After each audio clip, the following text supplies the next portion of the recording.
Hello, hello, hello. Welcome to Royal Sussex Live. Welcome, one and all. Let me see who's here first. Oh, wow, y'all been having a heck of a conversation. Mystic Toxin, thank you so much for being here first.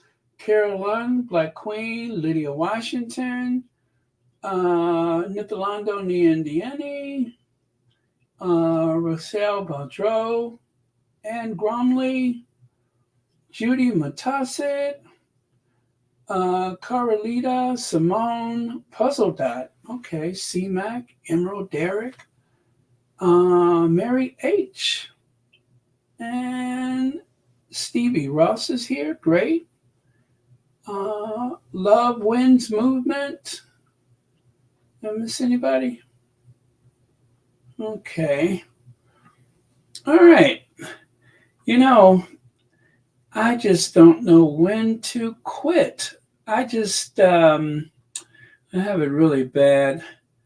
I'm kind of thorough, and sometimes I pull a thread and I won't let it go. Now, pardon me because I have to just throw this caption on a photo before I forget to do it. Some of these people, I didn't know who they were. So I've only just learned some of these people tonight. Oh, wait a minute. I don't even think I put the photo up there. So that might make it easy. Huh. Oh, there she is. There she is. Okay. Let me do this and we are good to go.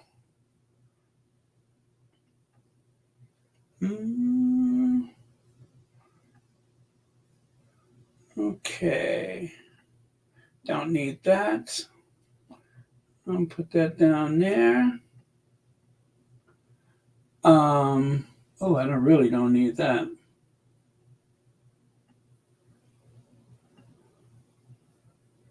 I'll leave it. I'll leave it. Okay, stop fussing and get to work. All right. It's not that big of a deal, right? I tell myself that. Okay. Then in that case, let me bring up the slides.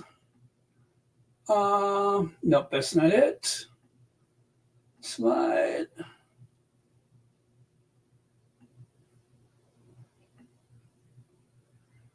I am my own worst critic. Okay, there we go. I mean, it's not rocket science. It's just a live stream. So why fuss, right? Right. Okay. Hey, Yulibi is here. Jessica Foreman. Patty Askew. Patricia Starkey. I haven't seen you here for a while. Brenda Gray. Emma D. And boom, there we go. Got the slides up there. Huh. I don't know. I just woke up feeling just a mite shady. Not too shady. But, I got some concerns for Kate Middleton.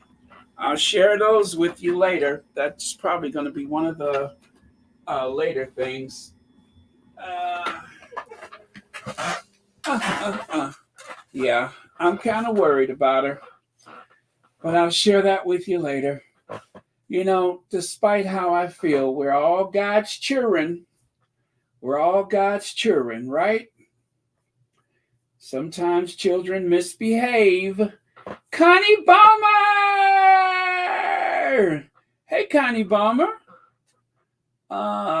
See how I always pick up, I'm always sounding just a little bit like, hesitant, cautious, insecure. And then when I see Connie Balmer, it's just like something comes to life. I don't know what it is. Joan Lawman, thank you so much for the super sticker. And thank you so much for being here and being a member of Royal Sussex. All right. All right. See, I don't need coffee. I got Connie Balmer.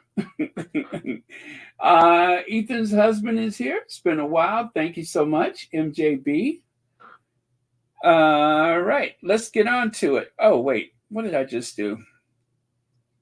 All right. Also, I should do this first. Harry and Meghan in Jamaica review. Warm welcome. I would say so. Tabloid lies. What's happening at Kensington Palace? And more shade. Oh, you know what? I've been prepping for a while, but there was so much more that I wanted to add. I almost feel like I could have doubled for today, but I'm not going to do that. I'm not going to do that. Well, it's too late anyway. But I just like to be thorough. That's all. So that is the movie poster. Bob Marley, One Love. First, he changed music, then he changed the world.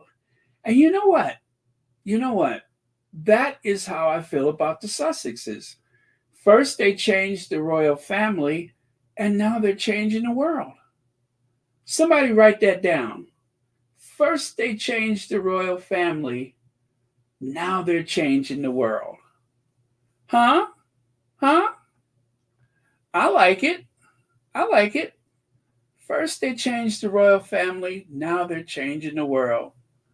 Heal the world, make this a better place for me and for you and the entire human race. Okay. I think I like that. Yeah. I tell you, I don't think of nothing clever that often, so you can see why I keep repeating it. Let me write that down. First, they changed. First, they changed the royal family. Those ungrateful people. Now they're changing the world.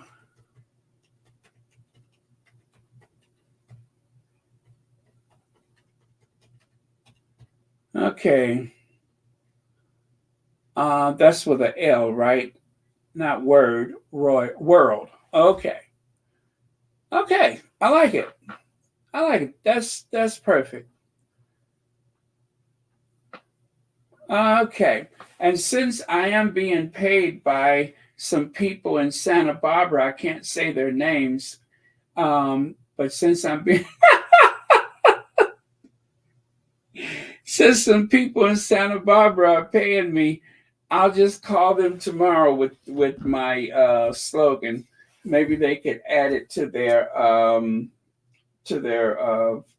foundation website if they have one. Right. Okay. Yeah, I bet you don't even know who I'm talking about. So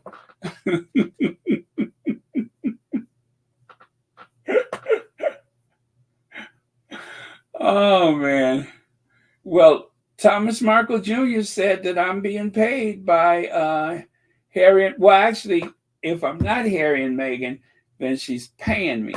She's definitely paying me absolutely no attention. Okay, so well, let me see. Knowing me, I probably won't think of anything clever for about another month or two, so I'm going to have to make the most of that. Right. So this was a little something that was floating around the interweb. One love. And of course, there's a picture of Harry and Meghan. Now, you guys, we have to really, really be careful what we say. We, meaning me and other content creators, because someone in Spaces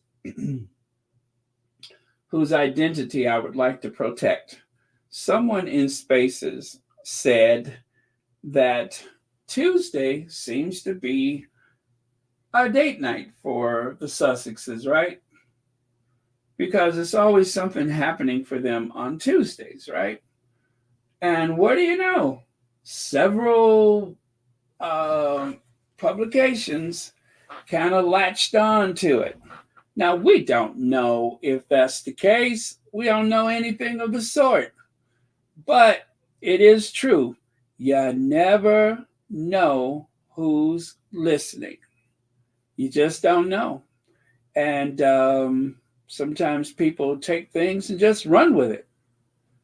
So, like for instance, the calls are coming from inside of the house. Now, surely I didn't invent that, but that was something from the 1970s. And then all of a sudden, you started hearing other content creators saying, like, the movie just appeared yesterday. So, very interesting. You never know who's listening. And then one day, I actually heard another content creator singing, Jeepers Creepers, where'd you get those peepers? And I'm like, wait a minute, that's my uh, stick. But that's okay. I mean, again, I didn't write it. Let me see. They made sure to get him to say something nice about Willie and Kate, but I'm wondering. Um, oh, do we want to see this one? Let me see. Let me wait. Hold on. I shouldn't even be looking at this, but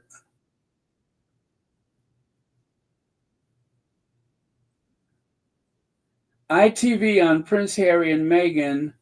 Let me see. When did they post this?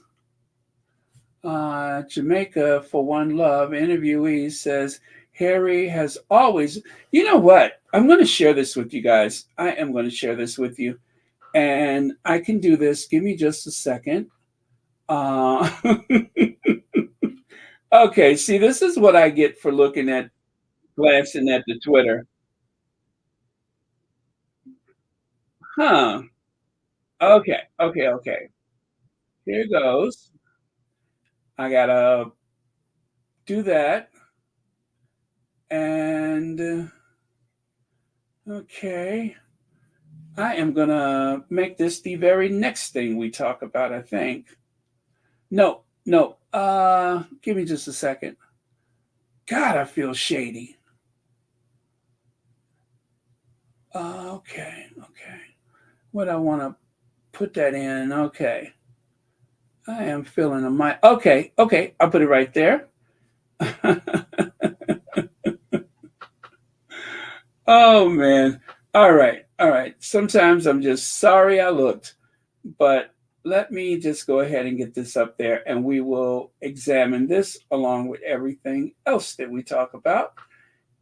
Um, there is a lot of people that are drowning out the noise that the tabloids have been trying to stir up about Harry posing with an anti-monarchist, um, which of course he is not.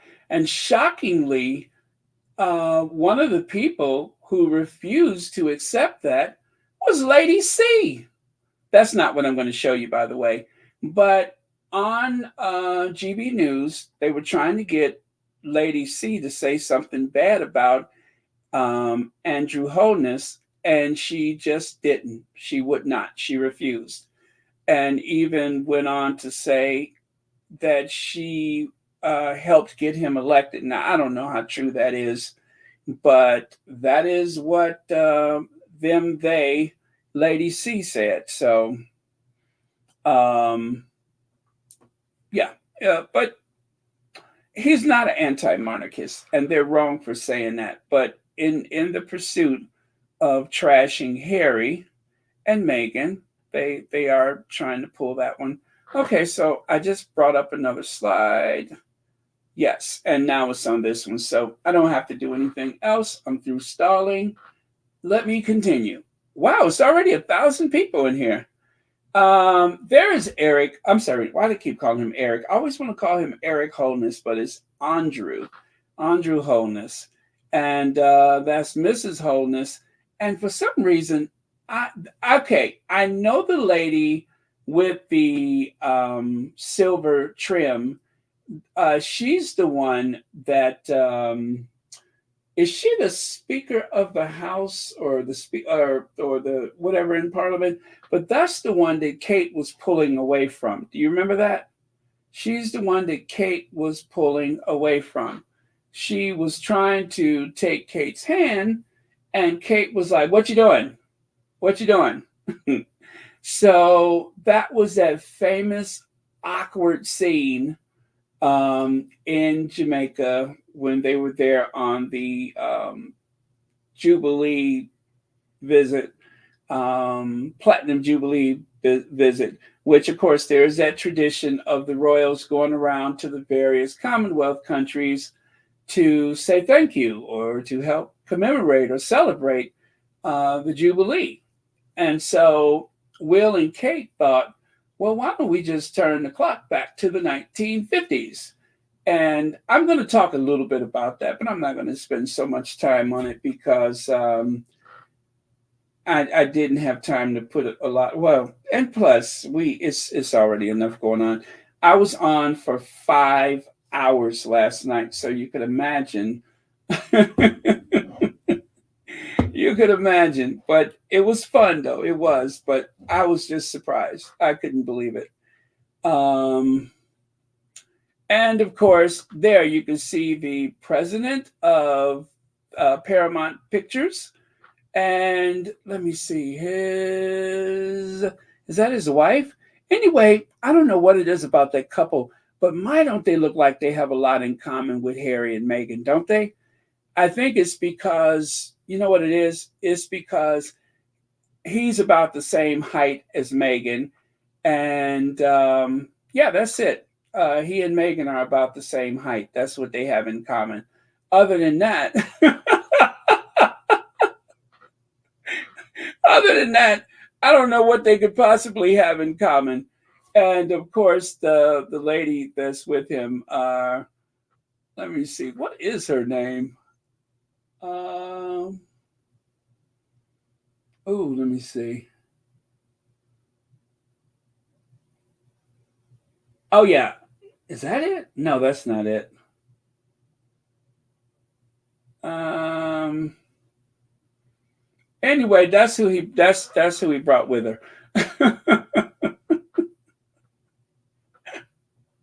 Let me see. Black Queen says Jamaica is one of the biggest contributors to the grifting coffers of Shutter Isle. Our ancestor blood, sweat, and tears built Shutter Island. We own that island. Take your colonizing foot off our necks. Okay, somebody's in a militant mood today. I like it. I'm strangely turned on by that. Uh,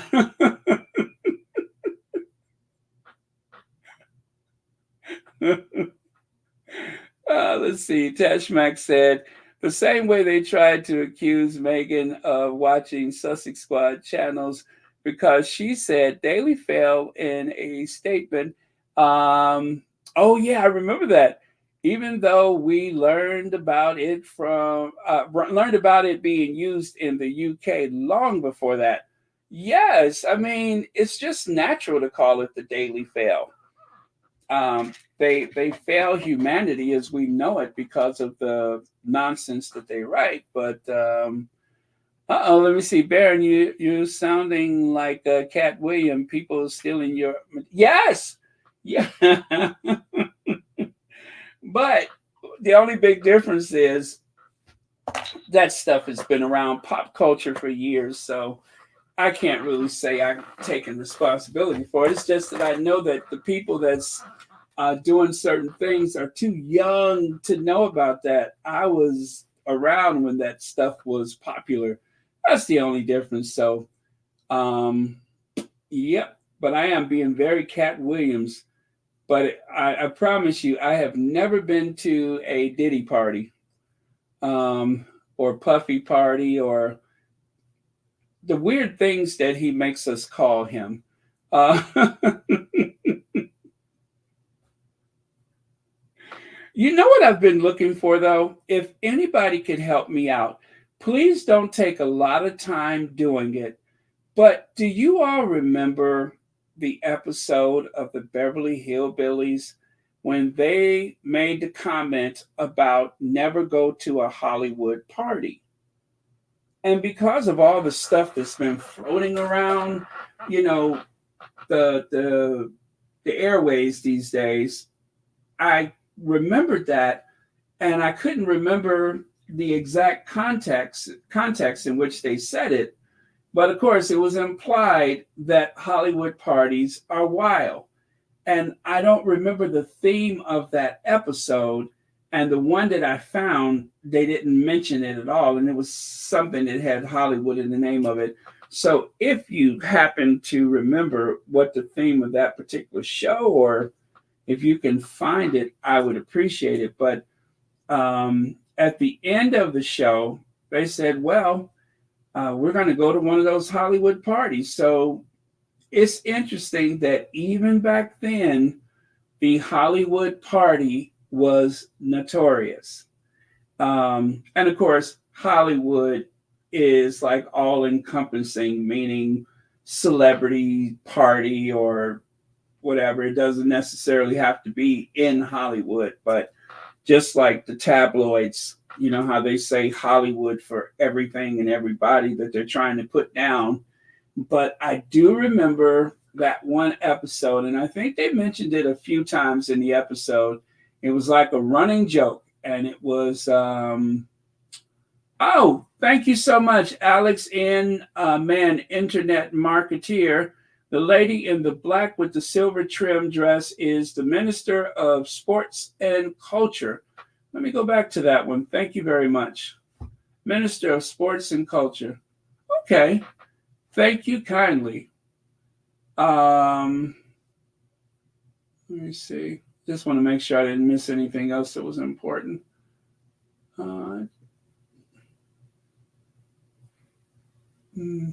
And Black Queen, we'll talk about that later. Somebody is ready to rumble. Let me see. Haters gonna hate. Let me see. King Charles III was at the turnover at Barbados. Yes, such hypocrisy, right? Baron, I saw an X that Edward is using South Africa now. This is funny. The media totally ignored him. Why is he here when Kate is in the hospital? Exactly. I noticed that. But then again, he may have been there just looking for hope. Because as I was saying yesterday, it seems like the people there, first they kind of laughed at him, and then it appeared as though they were taking him under their wings and trying to help him, you know, with his with the draft. They're trying to help him. See, first they were laughing at him, and then they're just like, why are you walking around like that? See, there you go. Colonizer. I just love the way we're throwing colonizer around. That is the one thing that the world gained when we lost the Queen, is that more and more people are very comfortable using the term colonizer. I know I am. I want to say it started with the Panther movie. Yeah, I think it started with Black Panther, and now since the Queen has died, even colonizers are calling each other colonizers. Lex says Harry and Meghan are flying high. They don't need aviator slippers. Hello. Yeah, like William was wearing those aviator slippers trying to fit in. How dare he? Poe William. You know, y'all, I'm not going soft. Lord knows I'm not going soft. But I'm almost feeling sorry for those two misfits. You know, it is, they don't have a choice at this point. There are no choices. As I heard someone say earlier, a lot of royal brides at the 11th hour are just like, I can't do this, only to be told that they've already printed the tea towels, and once your name and your face goes on that tea towel, you're going down that aisle. Yep, you're going down the aisle. But this guy is not ready. This guy is not ready. And they know he's not ready. And that is why, just so that people would feel, I suppose, secure, they mentioned that Anne would be the one to serve as a council of state, totally bypassing a whole lot of people. Harry, obviously, because, he's here, and because of all of the unresolved things, like Harry's still waiting for that apology for his wife. So that just makes sense. You couldn't have the sick old man do it, right? So you're just skipping all these people and going straight to Anne because they don't feel as though he's ready. And he's not. He really is not. They are in so much trouble, and it all has been exposed because of these medical things. That this is how vulnerable they are. They were already laid bare before that, but now they are really in trouble. Now the rubber meets the road. They are in serious peril, and they need Harry desperately, but there is nothing they can offer him that would make him leave the life that he has today and go back into that pit of vipers. Nothing. Nothing. I think I would be in the booby hatch if I woke up one day and saw something like that on my computer. I would be confined someplace, for the same reason, maybe for different reasons. I don't know. We're not supposed to talk about it, but I would be in trouble. I would definitely be in trouble. I would be unable to speak for a while. I would have trouble articulating anything at that point. I'd be too confused. Let's see here, Baron. They could choose to do better.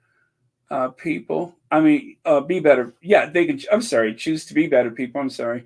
Maybe if they did that, they would have better lives. They have tortured Meghan and Harry for years, nonstop.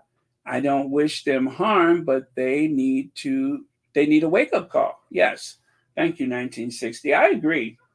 I agree. And more than anything else, for the children's sake, for their children's sake, because the children are entering into that invisible contract. Those children are going to enter into that invisible contract. And it's all going to start off with just leave them alone until they're out of school. A promise they won't keep. Because there's going to be someone waiting in the wings that's going to make a counter offer to the tabloids. And so on it goes. On it goes. The system is broken. The system is broken. All of that palace intrigue, and of course the what do you call it? The rival courts of the various houses of Windsor. The rot usually starts from the inside out, and something is quite rotten today. Let me see, Baron, take 2 aspirin and come back to us. They are okay. They are okay. Yes. Thank you so much, Judy Matasit.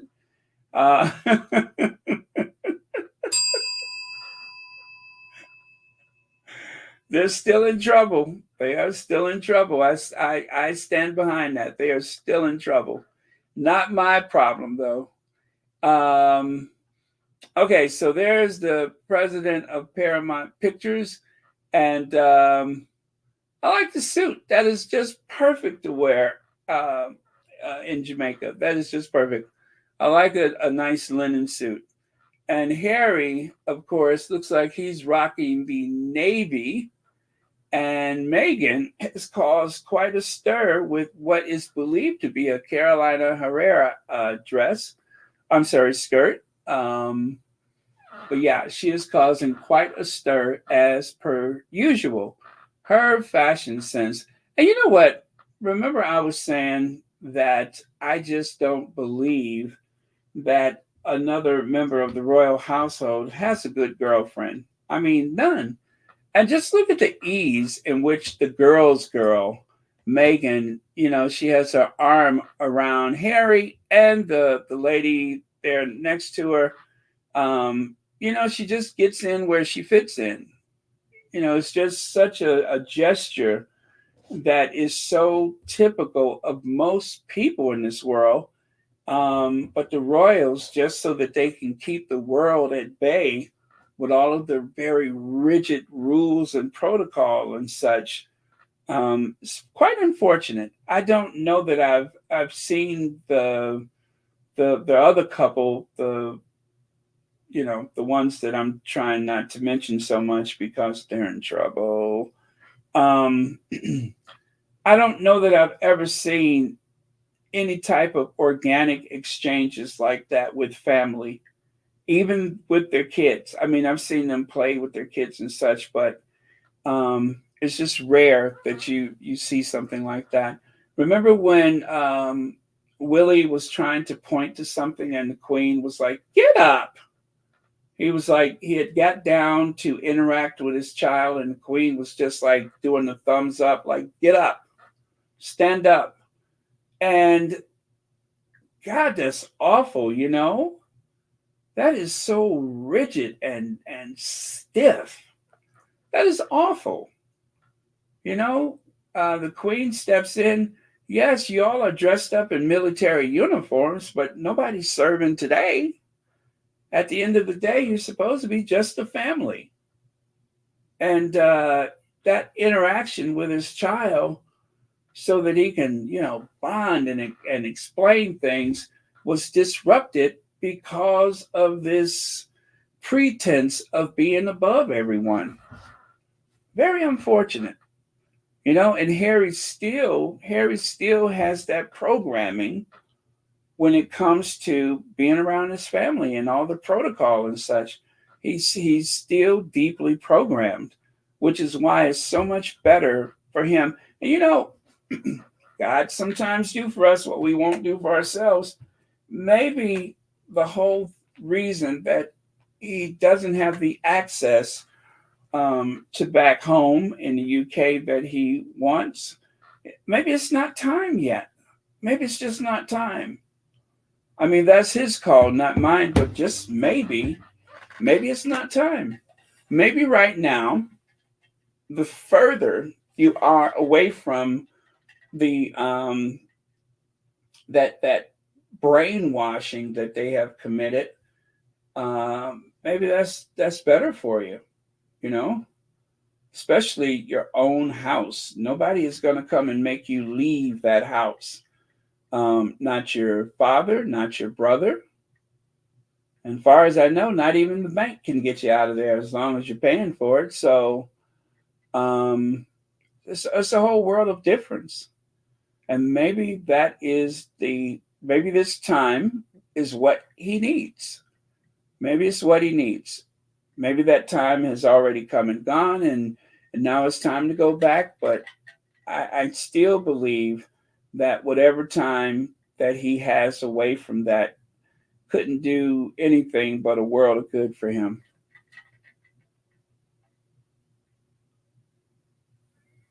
Maribel Rue says, Duchess Meghan looking more than royal at the premiere in Jamaica. Yeah, it is quite a regal look that she has there. It really is.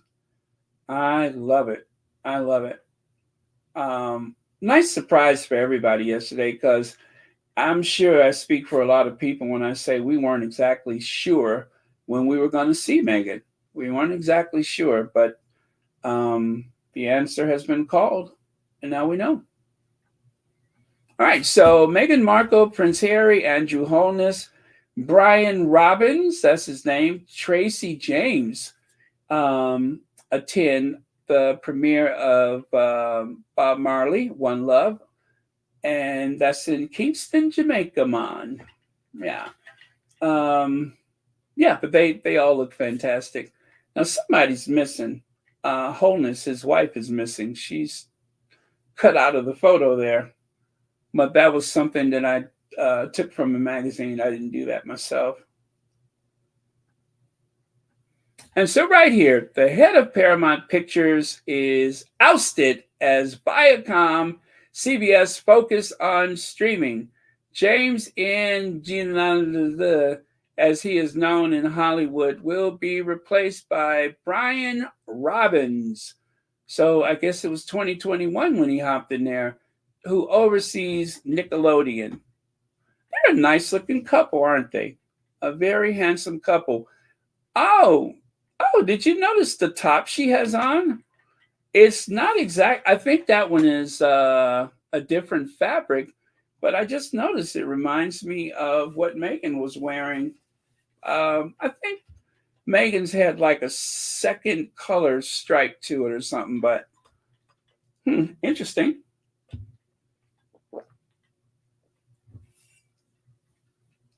They seem to have similar tastes, right?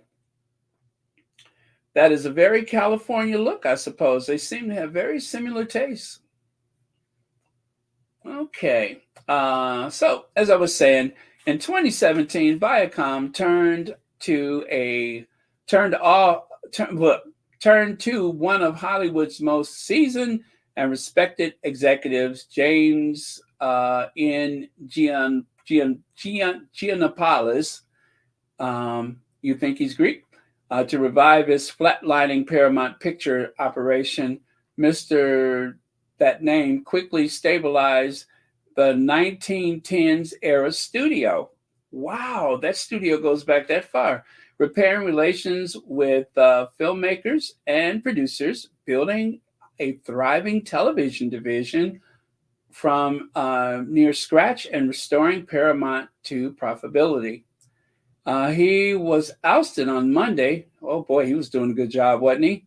With his status as the consummate Hollywood insider, having curled into a liability. Ooh, that sounds intriguing.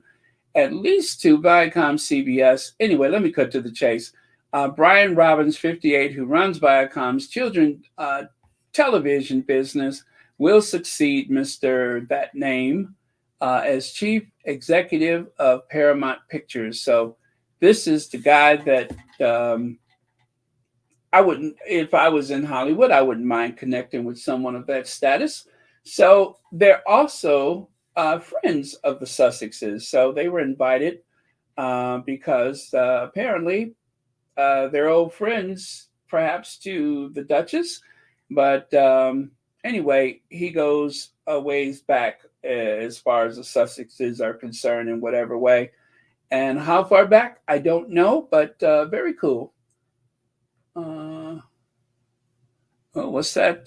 Faith Miller suggested that the Paramount CEO have a house in Montecito. Not sure how true, but explained their familiarity and posh is that post? Anyway, invitation. And as I stated earlier, Harry, they're on Invictus Business. Yeah. I mean, I think it probably, what do you call it? I'm sure there's multiple things going on with the Sussexes, because even though it seems like they have a very casual, laid-back California lifestyle, I'm sure they're constantly working, because Meghan is definitely very well organized and always coming up with good ideas and approaches. And Harry, his problem solver mentality as well. I'm pretty sure that even though their lifestyle seems rather casual and laid back, I bet you they're constantly working. They just know how to make it look flawless. That's all. And Lex says the problem with protocol is that William still got a bigger bed and amenities than Harry. Therefore, he was told he is above Harry and others. He needs a reality check in the 21st century. The ways of old are gone. Here, here, here, here. Thank you, Legs. Yeah, that is true. He is. I call it the Edwardian mentality, and of course, during the age of what was it, Edward V? I think that was the Edwardian era, and that was that period from when Queen Victoria died, I think, up until George V died. During that period, uh, I think the mentality had gone a little deeper into conservative, you know, thinking or whatever, and they were very cold. The Edwardians are known to be very cold, and so the Queen Mother, you know, living through that period, and her taking William away from everyone and having lunch with him, God only knows what she placed in his mind. And the Queen, of course, not really known as being one of the warmest people in the world herself, raised by that Edwardian nightmare mother of hers. So just imagine the aloof coldness that is so common in that family. The only reason why Harry escaped that is because of his mother. And maybe that isolation, maybe it's a good thing that he wasn't brought into the fold. I mean, notice Harry is not one of the Order of the Garter people, right? I'm pretty sure that there's something about that Harry was never interested in, and likewise, I don't think they were as interested in him either. But I don't know what goes on there. What do they meet every 2 years, every 4 years, or something like that? But that Order of the Garter, I don't know exactly what it is. It's supposed to be like the oldest chivalry or whatever in the UK, but I don't like secret organizations like that. I don't like nothing secret. Okay. And of course, you may have heard the term face card being thrown around on TikTok and Twitter recently, but there's a couple of different meanings to the phrase. On social media, the latest interpretation basically means that you're stunning. You always have been and always will be. Well, they were definitely serving up the face card last night. They were definitely serving up the face card. I mean, absolutely gorgeous. Um, they seem to have a certain glow about them, which I do think that Jamaica is quite romantic for the both of them, um, because Harry spent some time there and Meghan spent some time there. And then, of course, they were there for a wedding. What was it, back in 2017, was it? Before they were married, they went there for a wedding. So maybe a lot of memories came surging back. And, well, anyway, they're glowing. They are glowing. More face card. I mean, come on. Come on. And I love the fact that Meghan has no hesitation about pulling her hair away from her face. You know, usually as people age, their hair gets bigger, their jewelry gets bigger, their clothes become louder. That is how people in the public age. Everything just becomes more outrageous and obvious, a bit of a spectacle. But yet, Meghan seems to be taking the opposite approach. Clean, simple lines, as she has said so often, is one of her favorite approaches. And wearing her hair slicked back in a bun, no problem. And like I said, there's a lot of people that are terrified. They have to have bangs or how do they say in the UK, fringe? They need that fringe to feel confident. But yeah, there's Meghan out there, freckle face and all, just doing her thing and looking quite chic and elegant. So I love that about her. And right here, you can. This is that name that I needed to put in there. Minister of Legal and Constitutional Affairs of Jamaica. Now, is it Malahu Forte, member of Parliament? Yeah, that's another person that they were photographed with. I don't know if they knew her prior to this or not. I don't recall, or maybe I just don't know. But anyway, there seems to be a great deal of warmth and connection with them. So that was pretty cool. By the way, did you guys like the video I made last night? I was up all night working on that. I was trying to find as much stuff that I could share. And so far, I haven't heard from YouTube. So I think I was okay with everything that I used. I tried to stick to as much of the amateur stuff as possible. And usually that's okay. So I just want you guys to know I was up all night making that for you so you wouldn't have to miss much. I'm pretty sure there's a lot of stuff that I could have added, but I was just like determined to finish it before I went to sleep. And so I did.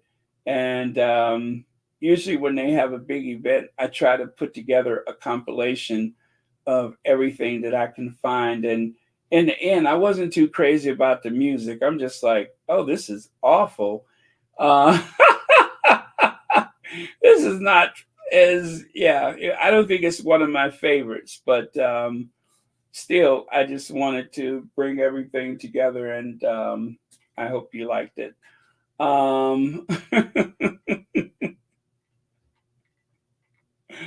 Oh, thanks. I'm so glad. Thank you. But yeah, I like to put those together when they do something. I didn't do one for the, what do you call it? The aviation. I didn't do one for that. And just could not get myself together to do that because there was so much other stuff going on. So who knows? I might go back and revisit that one day. But yeah, the hard part is usually finding stuff that is shareable and of proper quality.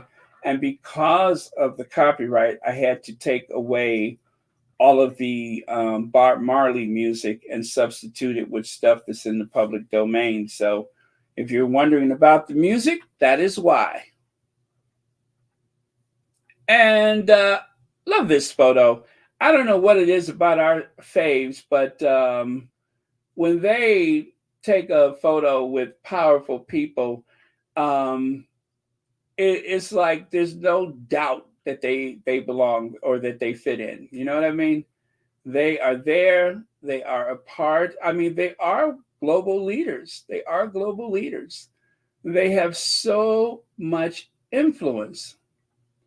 Do you think Paramount is going to do the children's movie Meghan is going to do with was going to do, I'm sorry, with Netflix until they decided to pull the plug on it?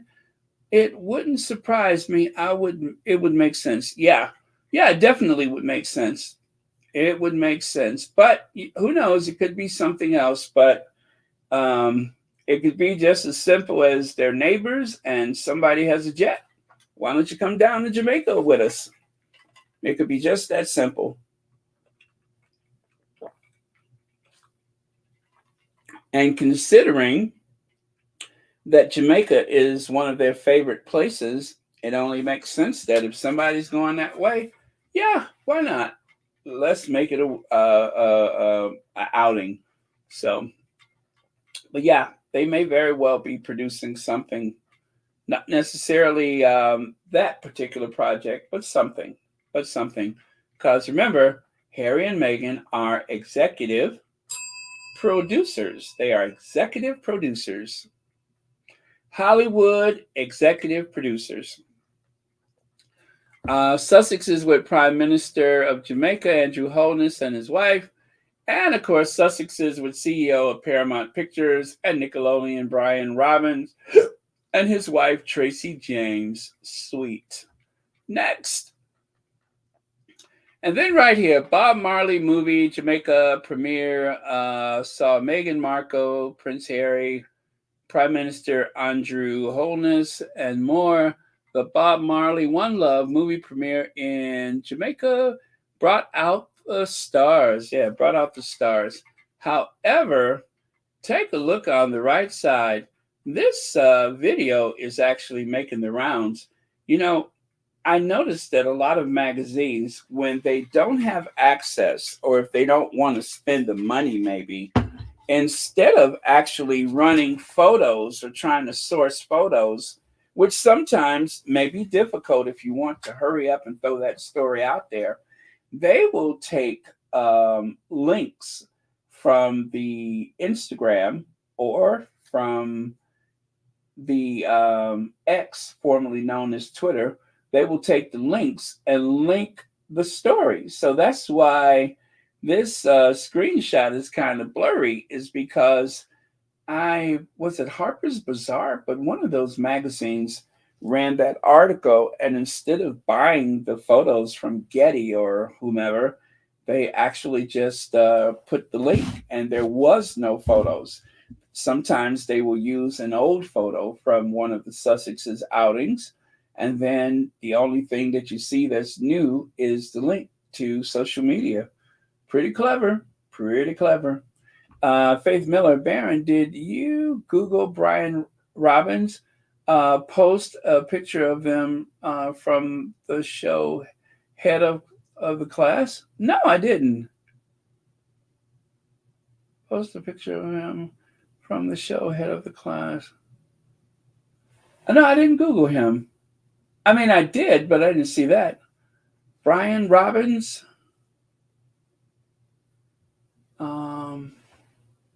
And he was in head. Oh, there it is, Head of the Class.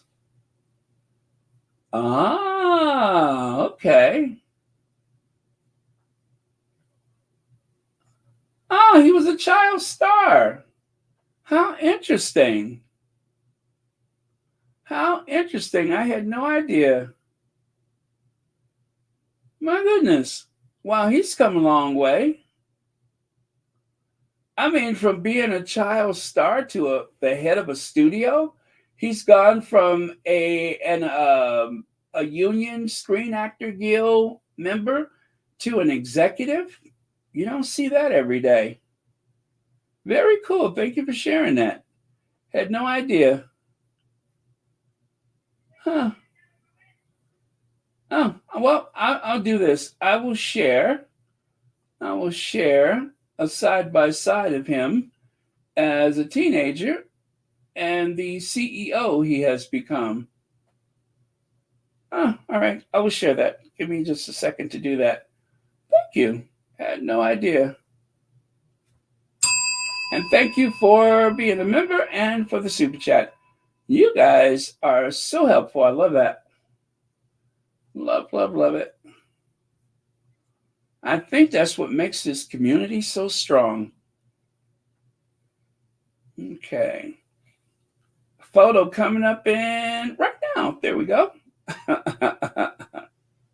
There he is. Oh, let's take another look at him as he was there. Let me go back. All right. Yeah, I think he looks better with a bald head. Yeah, with his head shaved, I think he looks better. He looks better. Yeah, he's aging very well. He is aging very, very well, I would say. Head of the class. Wow. Very, very cool. Thank you for sharing that. All right.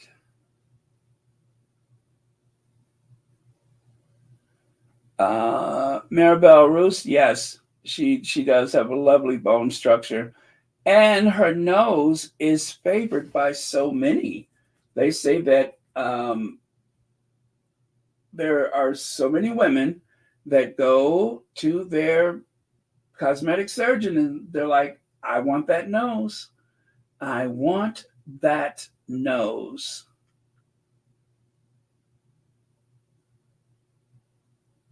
Hey, Lauren Brown, thank you so much for being here. Okay, keeping it moving. Wait, where was I here? Yes. Oh, yes. So I guess I was through. But there's a video, and I used the soundtrack in the video I made last night. I didn't use this actual video with the 2024, 2022, but you can hear Andrew's wholeness voice. Excuse me. Speaking of voice, where's mine going? But yeah, you can hear his voice in a video that I posted last night, early this morning, and where he's saying we're moving on. Sound quality was not great, but you could clearly hear it. So, all right. Now over here, Meghan and you know, there's a whole bunch of headlines, but I'm just using this one on the live stream today. But there was a bunch of them. I mean, one crappy headline after the other.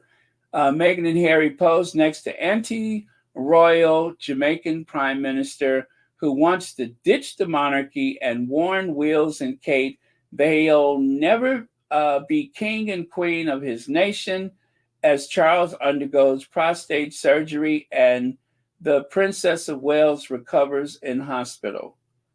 That's a very brief headline, isn't it? It is. I mean, it's so brief. We almost had to turn to the next page to finish it.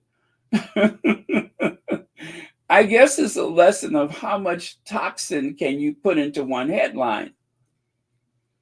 One more time. Meghan and Harry pose next to anti-royal Jamaican prime minister who wants to ditch. Okay, so anti-royal, and then to make sure that they called him Jamaican prime minister. It couldn't have been left at anti-royal prime minister. You had to throw in Jamaican so that way geographically you know who to hate. And then who wants to ditch, which means discard, right? It's not that they want to move on from their colonial era in which the nation was born from the transatlantic slave trade. No, it just means that they want to hurt the British and reject the culture of Britain, which is so well intertwined with their own. I would say in some ways far more than the United States. And that's due in part to the fact that the head of state is still in Britain, from Britain. So let me see. And warned Wills and Kate they'll never be king and queen. So even though you should know that they're talking about Jamaica, it also sounds like he's saying that they'll never be king and queen of the United Kingdom. And who knows, stick around, maybe that is the case. And let me see, king and queen of his nation. See how they separate it? Instead of king and queen of Jamaica, they could have omitted Jamaica at the top and just put it right there. They'll never be king and queen of Jamaica. But instead, they put his nation. These people are so easy to read. As Charles undergoes prostate surgery and Princess of Wales recovers in hospital. So yeah, the only thing that they didn't reference was Sarah. I'm surprised they left Sarah Ferguson out of it.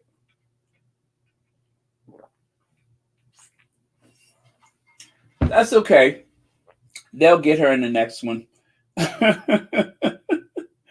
But look at poor Willie. Look at poor Willie. And notice Kate is wearing what? Yet another white power suit. Yes, it's amazing how on certain occasions she tends to bring out the white power suit. It is incredible. Like, for instance, when they were at what do you call it? The Windrush statue unveiling. And if you think I'm making it up, let me show it to you. Let me show it to you. Huh.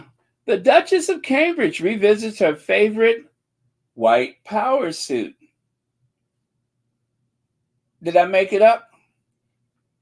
The same suit that she wore when they unveiled. See, as I said, sometimes I almost feel sorry for them because they're so woefully inappropriate and just unprepared for life even before they get to the throne. But what part of this am I making up? I guess not to be too outrageous that she decided that she would, I guess, wear, I guess that's a orange top, right? But otherwise, she decided to revisit her favorite white power suit.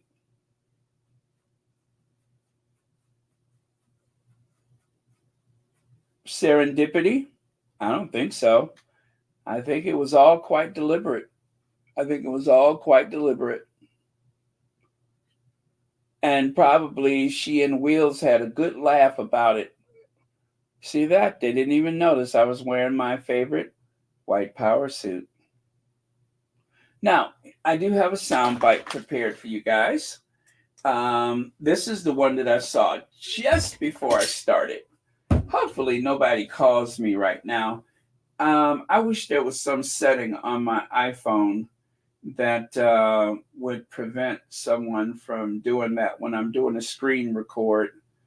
And probably there is. I just don't know how to do it. But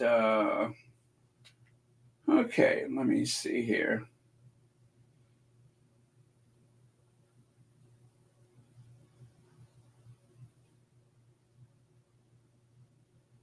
Oh, really? Do tell. Kate wearing the colors of Jamaican Prime Minister rivals. Oh my gosh. That's even worse than I had imagined. I thought it was just that she was sending a message to a certain people, but not that politicians aren't people, but you know what I mean. A certain sector of the population. I thought she was sending a message, but that's even more sinister than I expected. And what's shocking too is that somebody as dumb as that is clever enough to think of something like that. Um, Meghan and Harry are making fools of the British press as they are always in the dark and gets mad if they step out and they were none the wiser. Haha. Tilly Malone, yes, that's very triggering for the British tabloid media is they have this sense of ownership of the Sussexes, and whenever they step out, it seems to invite hostility. Yeah, whenever they step out. Oh my God, you guys, let me see. What slide am I on? I am on slide 15. There's about 50 slides. I'm going to have to step it up because we are not going to be here for that long tonight. We're not going to go 3 hours tonight. I say that all the time, but we are not going through it. I am determined to cut back the live streams because this is outrageous. This is outrageous. The next time I go to pull on the thread, I'm just going to cut it and leave it be. I'm going to leave it be. Okay, so soundbite. Celebrate the movie about this country's most famous son. Oh, Lord. Is that music? Is that music? I can't have that in here.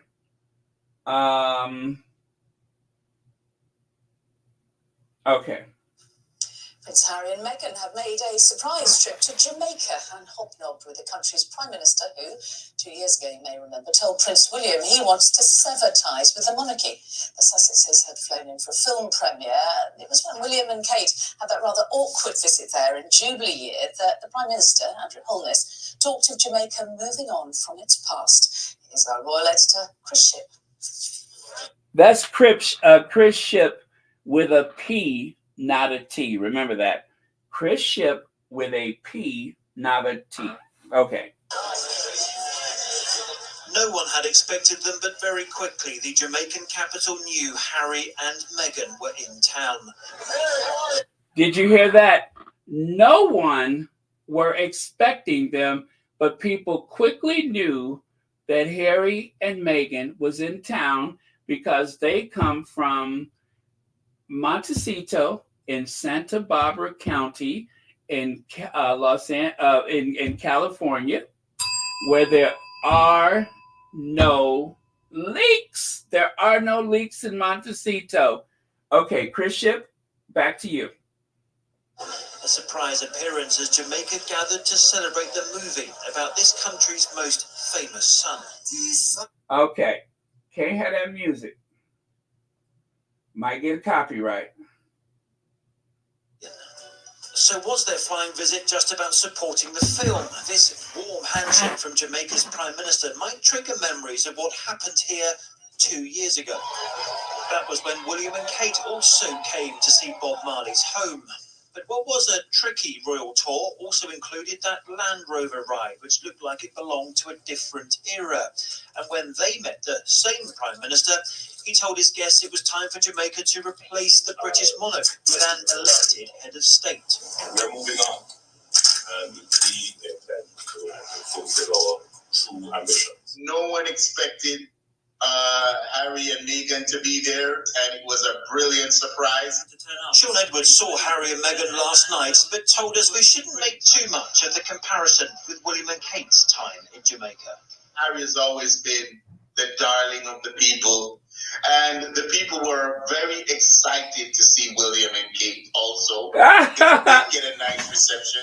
There's no suggestion Harry and Meghan intended to remind Jamaicans what happened when his brother last came here, but that was the effect nonetheless. And it comes as this country debates its future, to stay as a realm or become a republic. For Ship ITV News. Oh, they found one. They found one. They had to find someone that would say what needed to be said just to help the other two save face. Yeah, they found at least one. But everybody knows that Harry is the favorite in that family, or of that family, of the blood. He's the favorite. Lev says, why do I picture those Swanson's Salisbury steaks when I see Wank? The food on the box never compares to what's inside of it. Harry and Meghan is a delicacy. Thank you for that, Legs. Yeah, that is true. When you buy those Swanson TV dinners, frozen meals and stuff, it never looks like the food on the box. The food on the box is nice and brown and textured and all that kind of stuff. The vegetables are bright green. But when you pull that box out, pull that contents out of the box and peel the plastic back or whatever, everything is kind of a dull grayish look. And yeah, it's a disaster. I totally feel you. Let's see. Sister, hi, Baron. I just graduated from college with a bachelor's in science degree. Wow, that is so cool. Let me see. Oh, what a time to return. Our faves in Jamaica setting the net on fire. Well, sister, congratulations to you. That is outstanding. And we're also proud of you. We are so very proud of you. Wow, what a great time to be alive, right? All right. Okay. Glad I noticed that. Because you know I stepped away for a minute. Let me see. The tabloids have been including footnotes about Charles and Kate's medical issues. Why is that necessary since the article is about, well, why did they talk about Elizabeth in a book about Charles? Because it's Harry and Meghan. It's the only way to get people to look at it. Of course they would. Of course they would. Yeah, if you put Harry and Meghan's picture on a bear trap, you can sell it. I don't care if it's in Midtown Manhattan. If you put Harry and Meghan's face on a package for a bear trap, somebody will buy it. Somebody will buy it. Got to be a bear in Manhattan somewhere. Of course, if you go over to the Village, I'm sure you can find a bear. There's places that...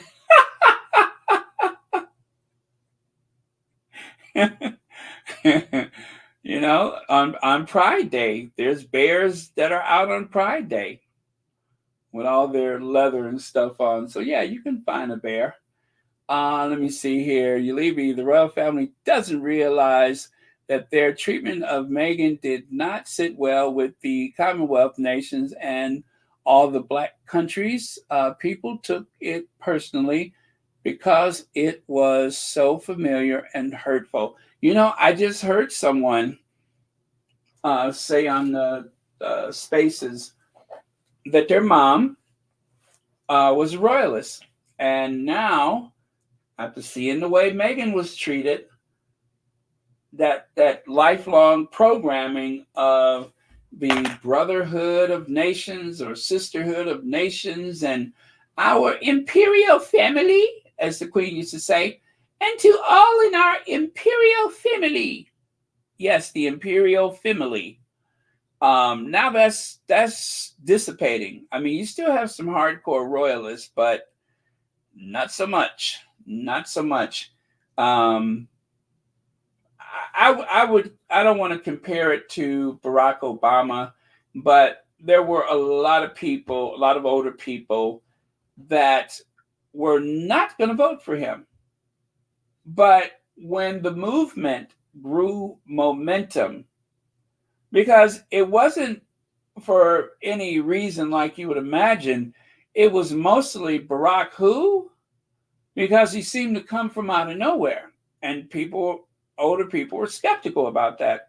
Older black people, that's what I'm speaking of, older black people.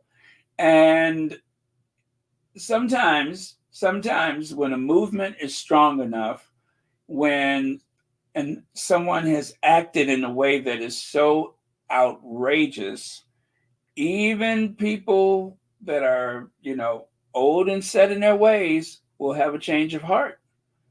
And, you know, that's not happening so much with the diehard monarchists, but they just haven't pushed the right button yet. It is possible that could happen.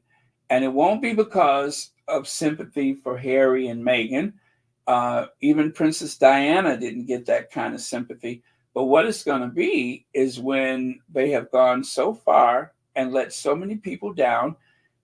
The economy is a surefire way to rid yourself of the royal family.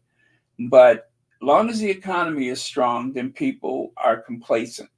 But when things go too far south, that is when you're at a point of no recovery. They're already, underwater at 48% approval, right? 48% approval. Never mind that there's 35% that are like, yeah, they can just go. And then the balance of that is people that don't know.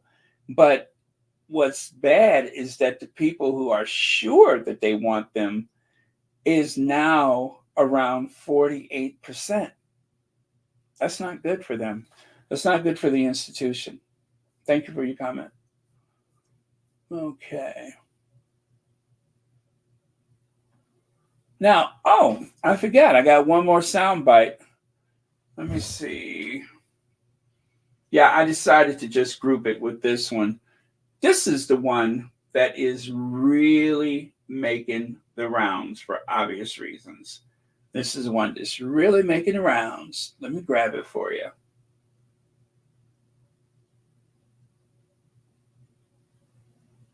Now, these articles, I think, seem to be conflating two things.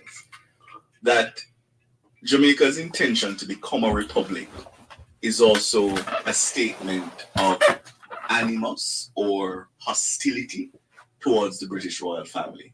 And I don't think I've ever gotten that from any of our leaders, that there is any animus or hostility, or that we would completely separate ourselves from diplomatic relations with Britain and any kind of interaction with the British royal family. Mm-hmm. The government has simply laid out a position that it does not believe, and I 100% support them, that we should continue with the British royal family as the heads of state, the hereditary heads of state of Jamaica.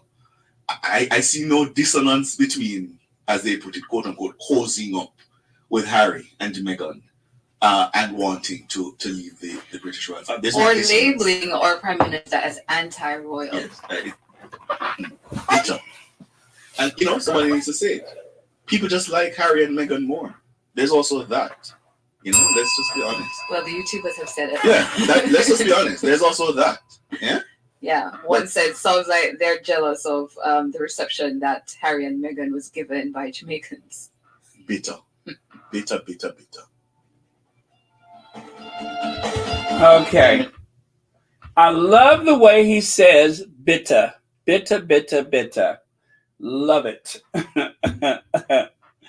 Oh, man. Bitter. It's not a rejection of one. It's just that we like the other. That's it.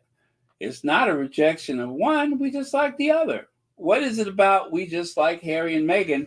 And of course, when Lady C was on, she said that Andrew Holness is not an anti-monarchist. It's not about that. It's just that Jamaica's ready to do something different. I couldn't believe she said that.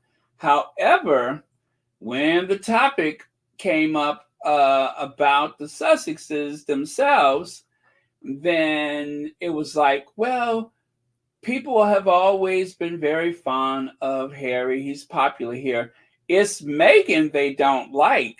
Really? It's Meghan they don't like? Now, I wasn't cozying to Lady C in any way, because I know how shady she is, and I know she will just sit there and tell a lie. But I'm so tired of people pulling this nobody likes Meghan thing, that nothing could be further from the truth. Meghan has constantly been popular everywhere. The only time that anybody has ever attempted to heckle Meghan, it was that tabloid photographer, the one that is on somebody's payroll. That's the only incident where that happened, is that it was someone who seemed to be from the palace or dispatched by the palace. And that's it. So Meghan is popular every place she goes. And I do mean every place. So they can try to believe that and try to convince themselves, but it's just not true. There's no truth to it. Okay. Huh. Oh, is that it right there? And I thought this was lost forever. And it's not. YouTube. But yeah. Is it? She does. Okay. Maybe it's not. I thought I had lost this forever. But I still got it. Oh, I might have to share this. when I had to erase the old computer, I lost a few things. But guess what? I just found a few things. Ah, you see, I knew that if I looked far enough, that I still, it just a matter, yeah, it's always just a matter of where you look. But I knew that some of those things that I still had, it was just a matter of me trying to figure out where to find them. And I just found one of them. So, well, that's one that I can I don't have to worry about. Now, whether or not I can share it with you, I'm not sure. But I mean, I can. But let me see here. Let me see what I can do. Apropos of the conversation, I'd like to share this one with you. So I've done that. Then I will move it over here, and then we could all kiki together. Yeah, yeah. Okay. All right. Let me see if that worked. Oh, Lorna Williams, 21 months membership. Thank you so much for that. Most Jamaicans identify with Meghan. Their national motto is out of one many people. My family is a mixture of African, Chinese, and Indian. Very cool, Lorna Williams. Thank you so much for sharing that. And yeah, you know, I'm trying to think when I first realized this, but I know there are a lot of mixed race people in Jamaica. A lot. I don't know if it's any more so than in the United States because, you know, in certain countries, it seems like Black people are more aware of their mixed blood ancestry than others.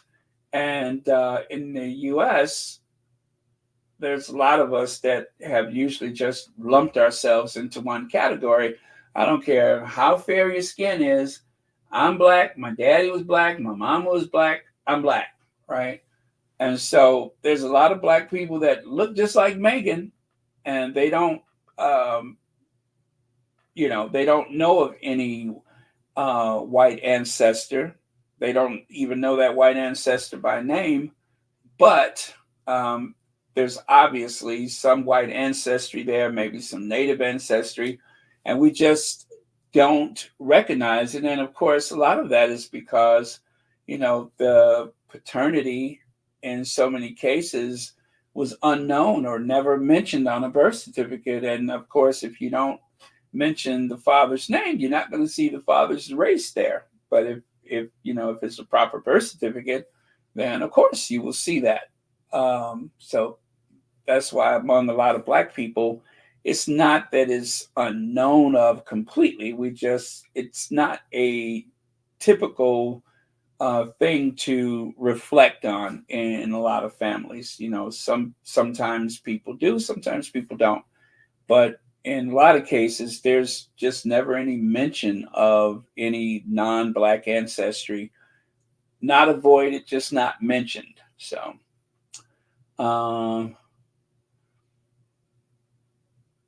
yeah. Oh, and Lady C, of course, the reason why they asked her to comment is because she's very proud of her Jamaican heritage. She's very proud of that. And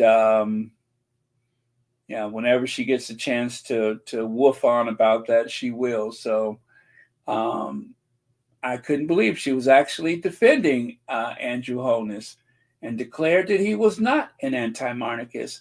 But in spite of her good deed today, I still feel compelled to do this.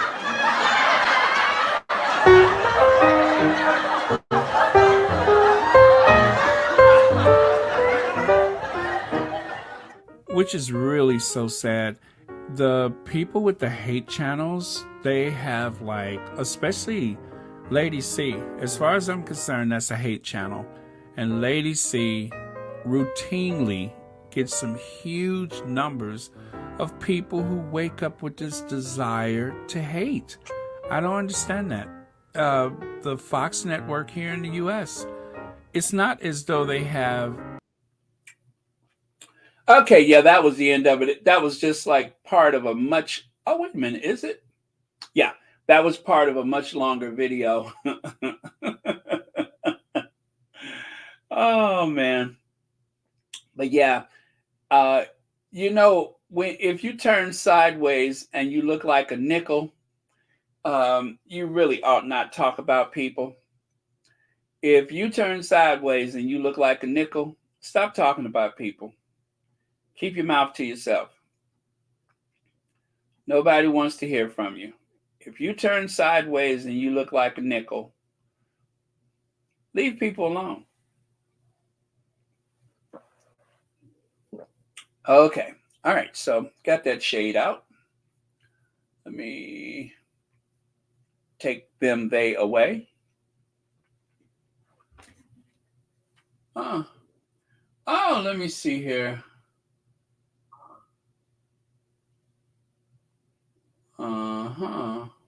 Okay. That was nothing. All right. So take a look there. Earlier, actually, I think it was last night, someone shared that.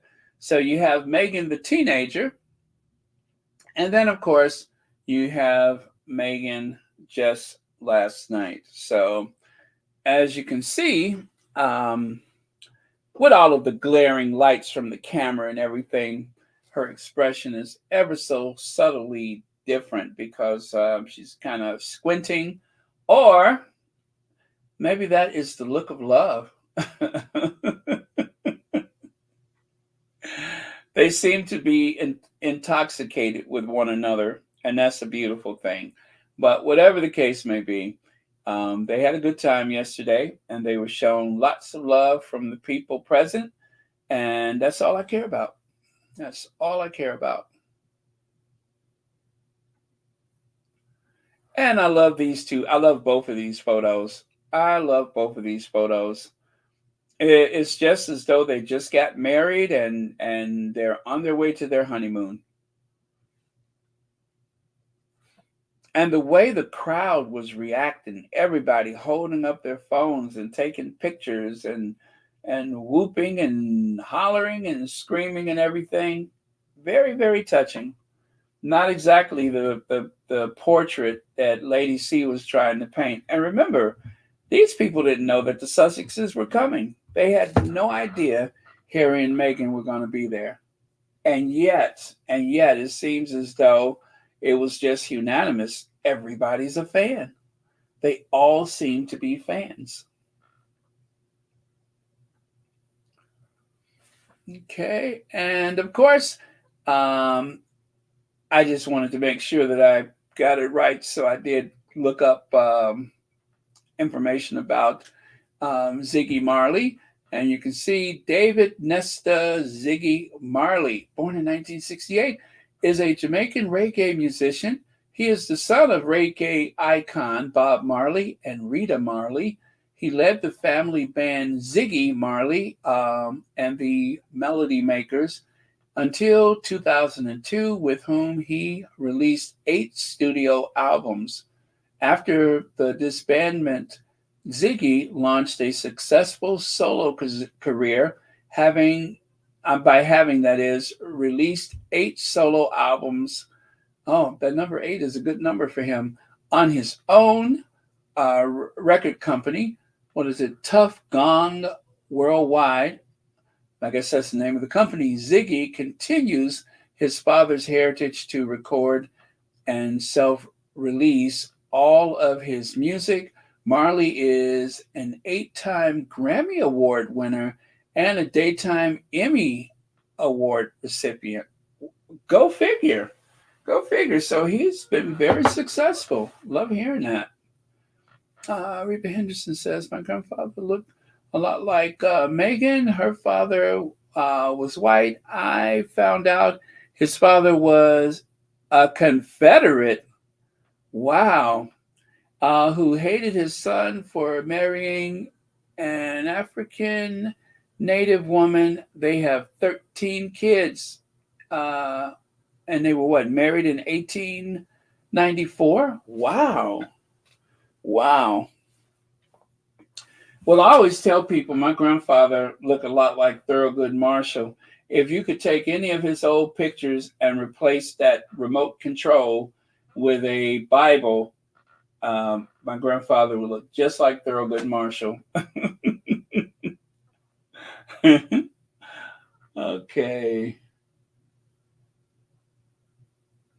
Ah, very cool. Very cool. All right, let's move on, shall we? Prince Harry embodies the spirit of Bob Marley. The prince was engaging, he was warm, he had real spirit, he was a charming young man. He's a militant. I see that military side to him, but as we would call him, or Bob would say, he seemed to be a rebel too. And that was from Rita Marley. And there he is, holding hands with Rita Marley. You know, I really want to go back and take a look at some of those videos of Harry in Jamaica, because he was a huge, huge hit when he first went there on a solo trip, sent by his grandmother, because there was murmurs about leaving the Commonwealth. And you know, the Queen was just like, what's her name? Sweet Brown. The Queen was like, Lord Jesus is a fire. It's a fire. So she sent Harry, she dispatched Harry to put the fire out to save her Commonwealth. And it worked. It worked. Harry was such a big hit. The conversation, the murmurs about Commonwealth seemed to dissipate for a while. And right here, you can see Harry kissing Rita's hand. And there they are meeting once again last night. So Rita Marley, the wife of reggae legend Bob Marley, handed Prince Harry a letter yesterday and this was from 2012, as you can see at the bottom. That was from 2012, not yesterday. But handed Prince Harry a letter yesterday in Jamaica, in which she told him he would see his mother again in heaven. Miss Marley said Prince Harry's visit is a blessing. He is a very human boy. He was born in one love as we were born in one love. Harry is gifted from God. He spreads the love. I am giving him a letter in which I tell him how we will see his beautiful mother again one day. An aide said Prince had been deeply touched by Miss Marley's gift. Harry then continued his idiosyncratic diplomatic campaign by wowing the crowd, dancing to One Love video after the jump. And that was back on March the 7th, 2012. And I think they said that she had gave him a scarf at the time. I think she had also given him a scarf. I think I heard someone say that earlier. But what a sweet moment, right? What a sweet moment. Yeah, went and found her in the crowd, and was not going to leave until he spoke to her. Now, it's not every day. It's not every day that you have a prince on bended knee. But I guess yesterday was the day. And that is what they're talking about. That type of warmth, that type of connection. You can't fake it. You can't fake it. Either you have it or you don't. And to show you that that is what people respond to, suddenly we've seen in the past year how the spin doctors at Kensington Palace have moved heaven and earth to try to make Will and Kate more tactile than ever. You see, as much as people love to praise the Queen, there was a lot of things that was being held back, unnecessarily being held back with this idea that it was going to make things better. And least of all, we just could not have them show humanity. But when the most powerful man of the wealthiest country in the world can take a knee, or that same man can cry in public, if that can happen with a president of the United States, I don't care what you say about tradition, it's not serving you in the modern world.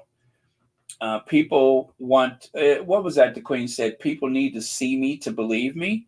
Well, when people want to see you, they want to see you, and they want to see all of you. They want to see your vulnerable parts too. They don't want this statue that is so aloof, that is so untouchable. They want a person. So, and that's what they got with Princess Diana. And that's exactly the same thing that they got with Harry. They got a human being, not some idol, not some idol in a nook somewhere in the house or in a museum, but a person.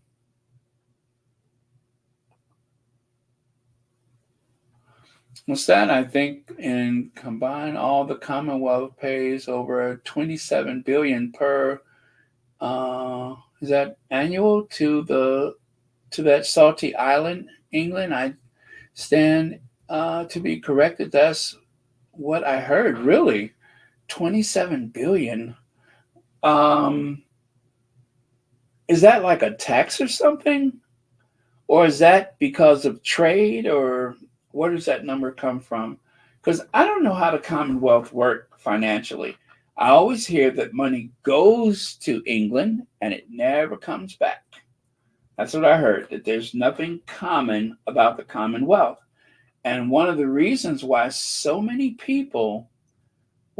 nations are turning to China is because China is building roads. China is building schools and hospitals and offices and all type of infrastructure. They're building railroads. They're building things that should have actually happened during the days of empire.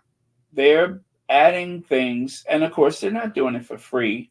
And unfortunately, I believe some politicians are getting themselves into debt that they'll never be able to pay. But the point is, there could have been companies within the Commonwealth that could have been encouraged to do these things in other countries. If the UK was serious about the Commonwealth, then the money should be more common. There should be more protection. I mean, here in the United States, we have states that are crippling the economy. There's a lot of red states that annually contribute very little to the national purse. And so it's up to the blue states to carry the red states, the ones that are poor. But carry them we do, because that's part of the deal. So if you want a commonwealth of nations, then you have to shoulder the burden of building infrastructure, of educating kids, and opening up the borders for not only trade, but for people. So Commonwealth ain't very common if it's not doing all those things. Now, let's see how close Will and Kate got to the Marley family. Oh, wait, is that it? Now, if you all know any better than I do, let me know. But when I was trying to see how close they got to the Marley family, this was all I could find. This was all I could find. Yeah. Will and Kate with those forced grins. And Kate self-soothing the way she often does by taking the fingers from her right hand into her left hand and squeezing them. That is what she does to self-soothe. That is one of her usual moves right there. It's the way she stands there with those hands self-soothing. And Will, of course, actually, you know what they both have in common? They never know what to do with their mouth. One of them has the mouth askew. The other one is always like, got that little tick with that pursed lip. And yeah, Will doesn't seem to know what to do with his mouth either. So they both have that in common. Maybe that's what they saw in each other. It's like, hey, your mouth is weird. Yeah, yours is weird too. Want to get married? Wait, we might be cousins. Well, that's never stopped us before. Oh, man, where did that come from? Where did that come from? Leg says,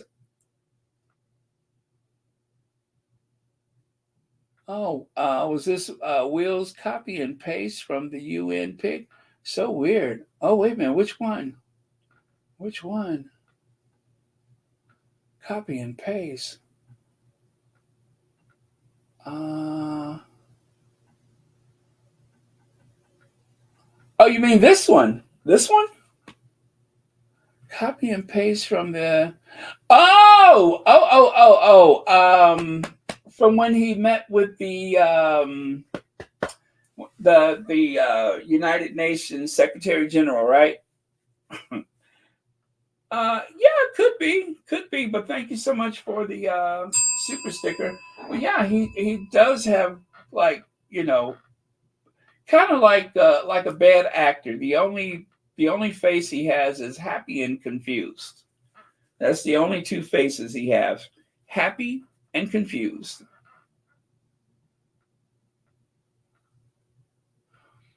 Yeah, very plasticky. They're oh, I'm sorry. They are quite sad. They are sad and pathetic. They really are. I think it's a disservice to them to try to build them up into something that they're not and never will be. That has got to be the painful part.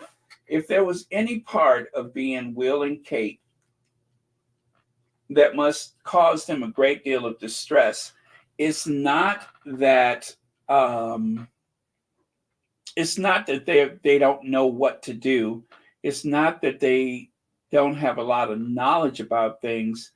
It's the expectation that is created around them. I think that's what bothers them the most, because they don't really want to know anything. They don't learn anything. When William had the big blunder trip to Jamaica, the first reaction he had was that from now on, I'm going to do things differently. Remember that? He had a press release. Now, that's not the exact words, but more or less, the press release was that when he becomes king in the future, that he's going to do things different. Yeah. So that's you. He always responds to stuff. He's not proactive. He's reactive, right? He's not proactive. He's reactive.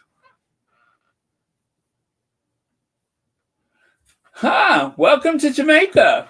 Scores of Jamaicans turn up at the British High Commission in St. Andrew this morning to protest the royal visit of the Duke and Duchess of Cambridge. The protesters are calling for the royal family to apologize for slavery and pay reparations. And I still remember the mother-daughter team there on the right with their signs. But yeah, there were people out protesting. I do believe that in certain cases they couldn't get too close to them, but they were protesting.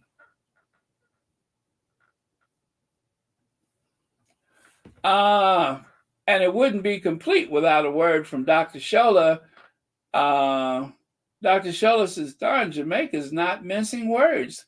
We see no reason to celebrate 70 years of the accession of your grandmother to the British throne because her leadership, because her leadership and that of her predecessors has perpetuated the greatest human rights tragedy in history of mankind. So yeah. And then over there on the right side, the famous photo of Kate and the well, actually, both of them with that fence and the kids reaching their hands through. This is why representation matters. If they had representation of ethnic minorities, of racial minorities, of minorities, if they hired black people, right, these things wouldn't happen. Or at least it shouldn't happen. Only if they have people that feel comfortable enough to come forward and say, hey, picklehead, what are you doing? No, this is a bad optics. These are really bad optics. If you don't follow what I'm saying, you're going to be in a heap of trouble. This is going to be in the papers tomorrow. But they listened to the courtiers, and that happened. What a mess. And I mean, all the papers, all of the news, social media, all over the world, people had them pegged, not pegged, but pegged as colonizers, as colonizers. And so when they say that Harry and Meghan caused all this stress for the Queen, and oh, the poor Queen, and why does she have to put up with this and in her old age and so on and so forth? Well, because of this, because you don't hire black people. You're perfectly okay with the Mormon Tabernacle Choir back there, right? Why does the household staff of all the palaces reminds me of the Mormon Tabernacle Choir? When I was growing up, the Mormon Tabernacle Choir was the whitest place you could be on a Sunday morning. And of course, not a lot has changed when it comes to the royal family. Nowadays, when you see the Mormon Tabernacle Choir, even if they have to fly them in, you're going to see somebody black. One. You'll see at least one. But here, not so much. It's still the old Mormon Tabernacle Choir, headed up by Wills and Cates. Now, there is one racially ambiguous gentleman in the back. He's actually the driver. And as you can see, he's not shoulder to shoulder with the rest of them. He's by the exit because he's not supposed to be there. They only brought him in for the purposes of the photo. And then after that, he was told to quickly go back and finish polishing the Range Rover. And don't forget to take those rags with you, peasant. Other than that, all of those other people, they work on the inside, and the person of color is on the outside. Welcome to Kensington Palace. Yeah, that is the Kensington crew. At least it was. This is an old pic at this point, but just so that you get the idea. But don't forget, there are some 60 men and women that support the Cambridges. That family of 5 requires, what did I say? 62? They require a lot of people to manage them. They require a lot of people. Not so, I wouldn't say that was so strange. When it comes to the royal family, they've always had a surplus of staff. And most of the people that work there are people that are,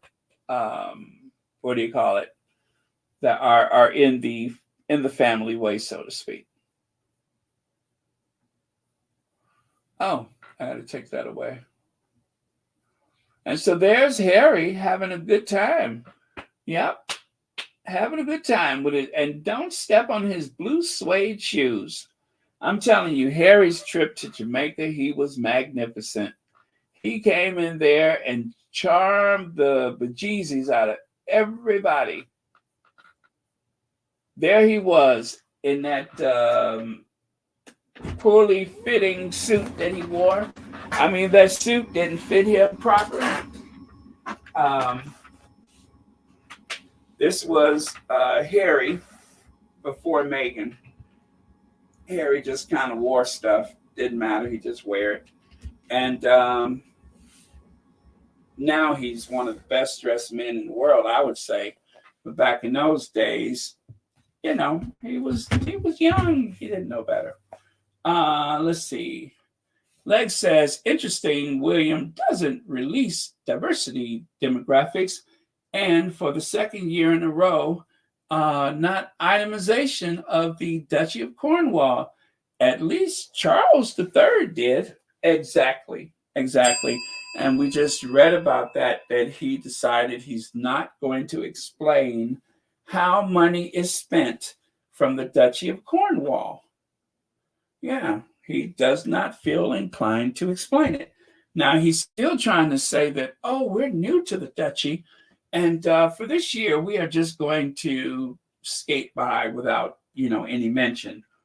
But in order to have proper transparency, it would behoove you to act accordingly, I suppose, but it still needs to be done.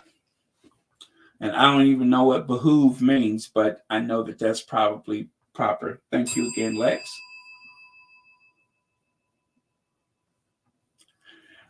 How it started, how it's going. That's how it started. We're moving on, and how it's going. Not that they're being trolled by Melissa Murray. Even Professor Melissa Murray got in on it, who herself is Team Sussex. And also, the last I've seen her was as a contributor on MSNBC. Even she's getting in on it. It just lets you know that Harry and Meghan's trip to Jamaica did not go unnoticed. Everybody was talking about it today.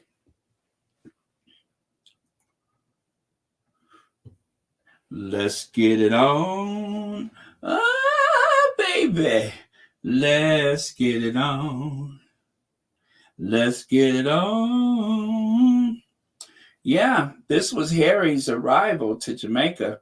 Now, the Prime Minister, what was her name? I forgot her name. She had been talking loud and proud and talking about we ain't staying in the Commonwealth and we want out of here. And, she was talking more stuff than a little bit. And rhymes with bit. She was talking more stuff than a little bit. And when Harry got off that plane, it triggered something because she wouldn't let him go. She wouldn't let him go. And you can see Harry's eyes are saying, I'm just the boy.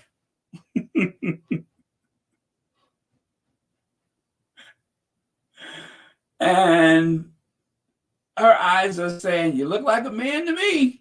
But whatever the case may be, I don't know what the nature of this connection is. All I know is she was bristling and gnashing her teeth late into the night, talking about we're leaving.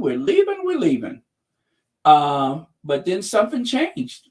It was something about Harry getting off of that plane and that frumpy suit he's wearing that changed the course of history.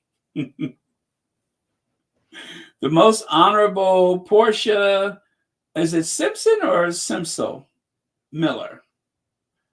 Simpson, right? But okay, thank you so much for that, Carlene Beckford. But yeah, something happened. Yep. There they are standing there like peaches and herb. Reunited, and it feels so good. Reunited, 'cause we understood. There's one perfect thing, and sugar, this one is it. We both are so excited, 'cause we're reunited. Hey, hey. Look at them. Look at them. I'm pretty sure this was the first time they met. Maybe not. But something triggered. And, Simpson Miller. Thank you. something triggered and all was forgotten. What Harry said, um, my grandmother wanted to express some thoughts about the independence of independence. Stop playing, boy. What independence? There ain't no independence around here. You tell your granny that you can stay here as long as you want to. I mean, that we're not interested in independence. Yeah, that's right. Tell her that we're not interested anymore, and tell her that you can stay here as long as you want to too.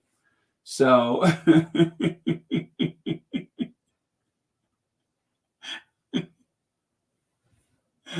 oh man, I hope she's not listening. But yeah, it was just you just never know.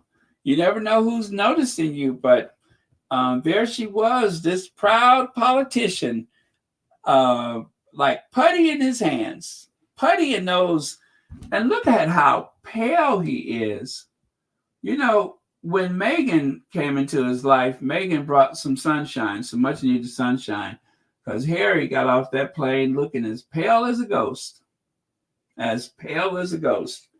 But now he's tall, tan, and teasing, whereas before he was this little lumpy young man in this frumpy suit, wearing those suede shoes. When was the last time you seen him in those suede shoes? It's been a while, ain't it? He got rid of them suede shoes. He's too sophisticated for that now. Got rid of them suede shoes. And look at there. They forgot all about the Queen. They forgot all about the Queen. Now, I don't know if at this point Harry has that look on his face like, has anybody seen my suitcase? I really do have to get going. Has anybody seen my suitcase? But I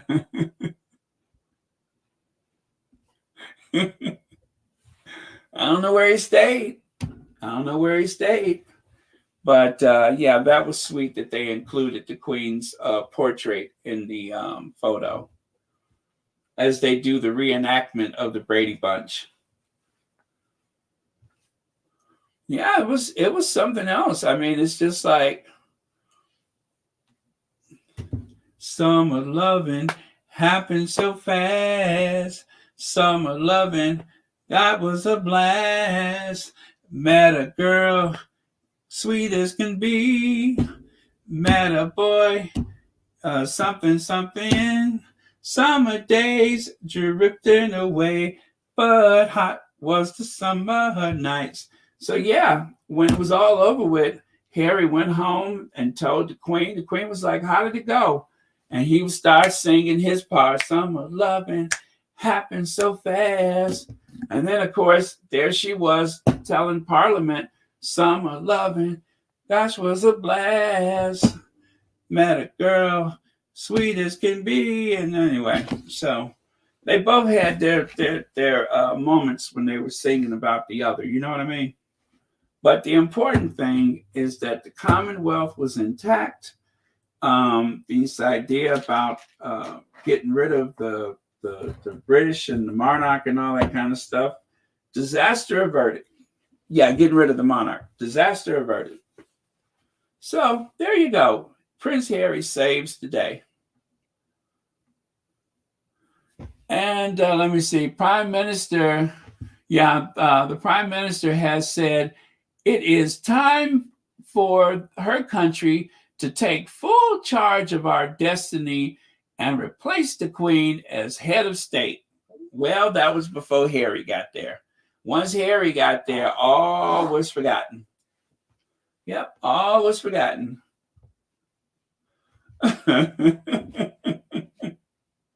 I think it's very sweet. Yeah, I know I'm having fun with it, but I think it was very sweet.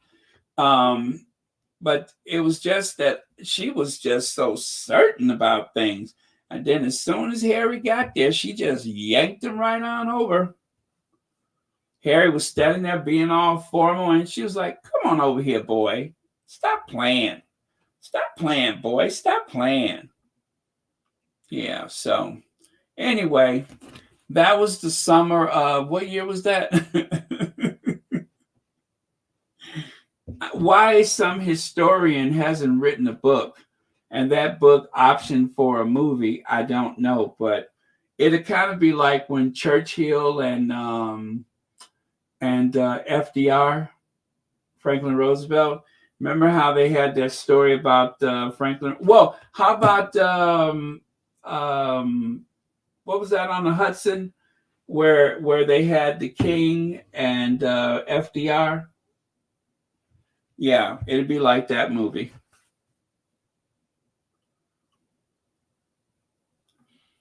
Oh well.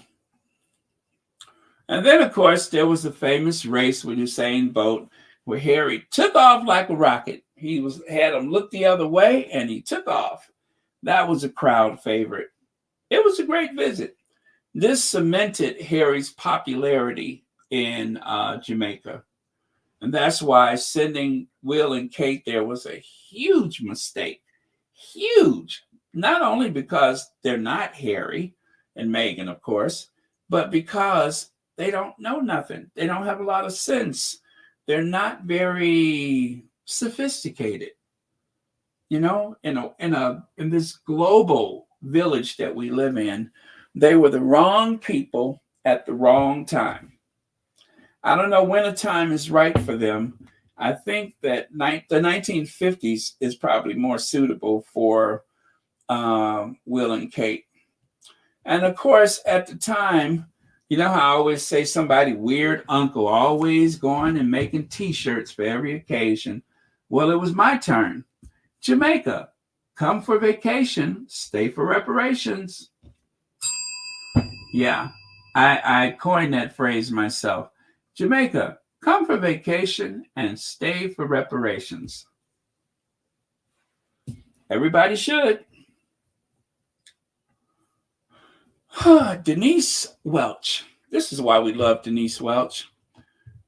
If anyone's dad had been going in for a procedure, but not yet in hospital and was otherwise doing okay, the thought that we would cancel all engagements is utterly ridiculous. The lengths the press will go to demonize this couple is effing bullying on an industrial scale. So a royally insensitive visit. That's what she's responding to. A royally insensitive visit. Harry and Meghan are criticized for insensitive decision to attend Bob Marley movie premiere in Jamaica, while King prepares for prostate treatment. Well, first of all, the idea that people want me to spend my day thinking about somebody handling the king like that. Who wants to think about something like that when you can go and see a nice movie, right? Because if you do that, then you got to imagine the whole exam process itself. And I'd rather just go to a movie. If it's all the same to you, I'd rather just go to a movie than think about Charles and that old dusty prostate, that old dusty, sour, aged prostate. Yeah, I don't want to think about it. I'd rather go see a movie. Plus, the idea that some stranger is going to see him in a hospital gown with those childbearing hips and those big puffy hands, that rosacea nose, and that those ears like satellite dishes. Why would you have to even meditate on something like that when you could just go and see a movie, right? Who could blame him? I don't want to think about my dad with his childbearing hips and cherry lip gloss. I don't want to think about that stuff.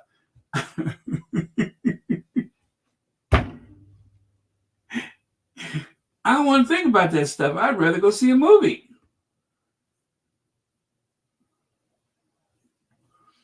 Let me see, Baron. They have a residence there that is maintained and paid for by the Jamaica tax payers, you talking about the royal family has a residence? Their trips are also paid for by the taxpayers. Remember Sunshine Grime, the movie Taxi. Let me see. You are on the road. Oh, okay. Sunshine Grime, the movie Taxi. I don't remember that one. But thank you so much. What is it? Flipping pages, stirring sauces. Oh, Lord. Flipping pages, stirring sauces. That sounds like a reference to cookbooks. I think so. But anyway, that's a cool name. Flipping pages, stirring sauces. Very, very cool. Oh, let me get that face off the screen. Oh, got another. Oh, you guys are going to love this. You are going to love this. You're going to love it. Oh, you thought I was describing Camilla? Well, I guess they both got childbearing hips. Yeah, I don't know how they get close to one another, but yeah. I'm a little punchy right now, you guys. I don't think I got enough sleep. I was working on that video last night, but I think we're almost done. I have no idea. Let me see here. Anyway, you got to hear this soundbite because I love it. These two right here, you know, they remind me of kids. They seem like high school kids. If you've ever seen like one of those local college radio stations or television stations where they let the college kids with their high-pitched, whiny voices do the news, you know, we like our news people a little older, right? They have that proper gravitas. But these children, these kids, they're not a good fit. They are just not a good fit to do any type of news. They're not. I feel like they're just a bunch of kids. There's something terribly wrong with this. Okay, let me get there. Let me get there. And of course, these kids were talking to an adult. That's the other problem. They had to speak to an adult, and they were found wanting in their character.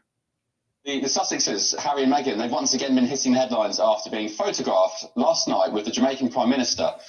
Yes, Harry and Meghan attended the One Love premiere to celebrate the life and music of Bob Marley. And while there, they were seen chatting and posing with Jamaica's PM, Andrew Holness, who has previously been vocal about his desire to cut ties with King Charles and the monarchy, and he's currently Jamaica's head of state. Yes, well, joining us for more on this is the talent and PR manager, Jonathan Shallett. Thank you very much indeed for joining us on the show. Now, you're a talent and PR man, so you'll be used to some of your clients perhaps making silly decisions. Is this one, in your view, when it comes to Meghan and Harry? I like the way you set up the question by saying silly decision, which is kind of indicating your viewpoint already. I'm not sure it's a silly decision. This is a movie about one of the greatest reggae star ever, and Meghan has black descent, and so she's been invited to the premiere and gone. I don't think one can criticise someone with black heritage going to a movie about a great reggae star.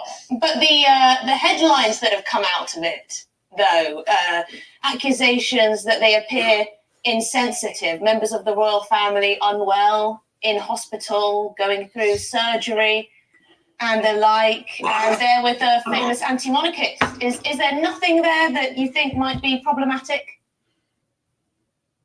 I think they're two separate issues. First of all, travelling when a member of their family is not well. Well, they already live in Los Angeles, so they're hardly, if anything, they're going closer to their family than further away if they go to Jamaica.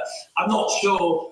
It seems to me that both the King and the Princess of Wales have routine operations. They're not, life-threatening operations. And indeed, the Princess of Wales has had her operation. I'm not quite sure why you'd expect them not to travel when their family members aren't well. I mean, my parents haven't been well, and I've continued traveling. But Jonathan, they're travelling and doing that to a place and to a Prime Minister who last year suggested that they would leave the Commonwealth and remove themselves from links to the monarchy. It's not just the fact they're travelling when their family are ill. They're doing it at a time when, and schmoozing with people who have, in some aspects, attacked the monarchy.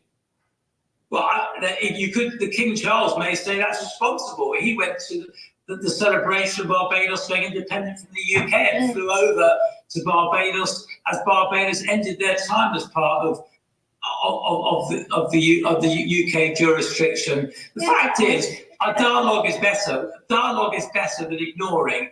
And I think because someone's anti-monarchist, when we had a brutal slave trade in Jamaica hundreds of years ago, I'm not sure they can be attacked for going with a democratically elected Jamaican Prime Minister. If that's the policy of the country.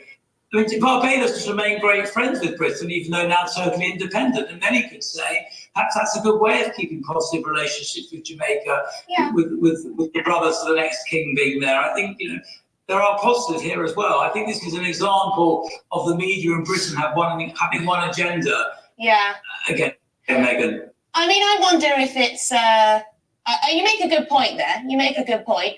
But what about what they're doing there? Surely it's just to tout for business, schmoozing with people. Potentially there's some media types there, some bosses of big media companies that they can try and get some work off. Do you think this is more business than leisure?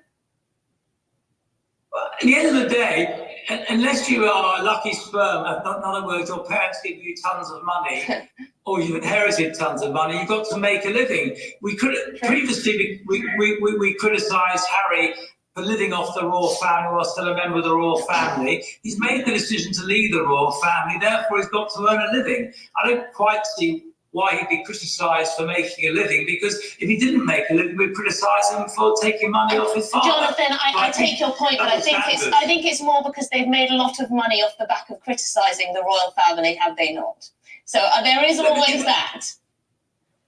Listen, absolutely, we're all aware of what's happened previously, what they've been paid for on the books they've published, but it seems to me that a woman of black heritage going to a film premiere of the most famous black reggae singer ever is not the most unnatural coupling. I think I'm Jewish. If there was a movie about the greatest Jew ever, I might travel to see that. I mean, why wouldn't Meghan travel to see a movie about Bob Marley? I mean, Bob Marley is such an incredible artist. Yeah. That's a great honour. And if they get a holiday in Jamaica as well, fantastic. They're entitled to go to sunny, nice places. I'm sure the two of you are going to have a nice holiday somewhere sunny this year.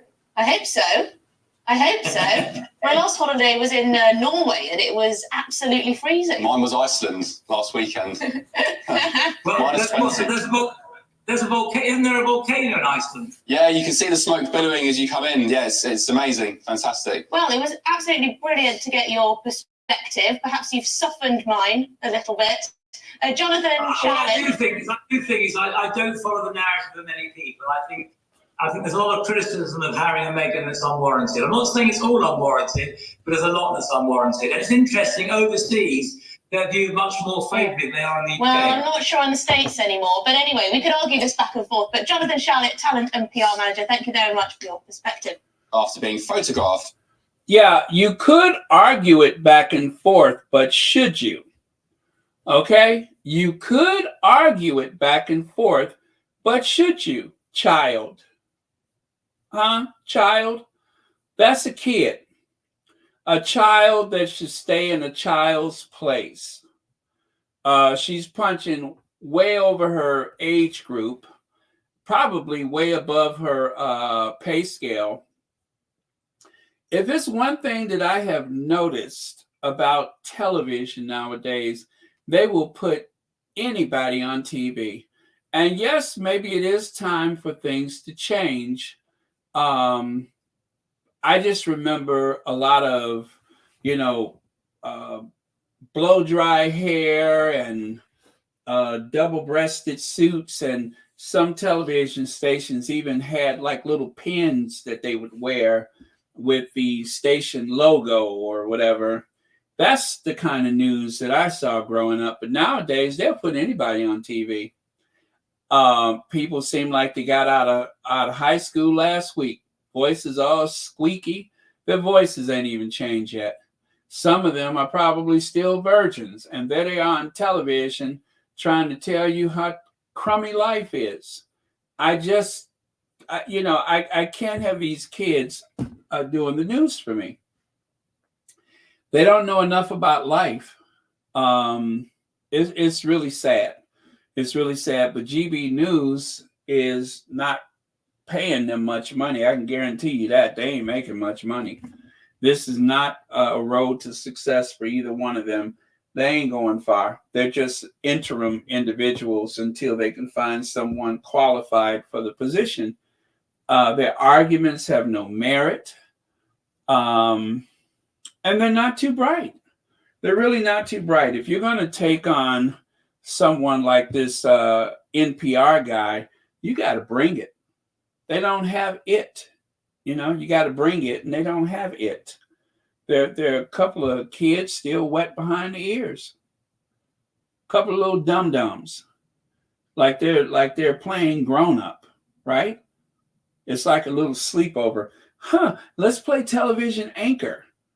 Duh. Okay. Duh.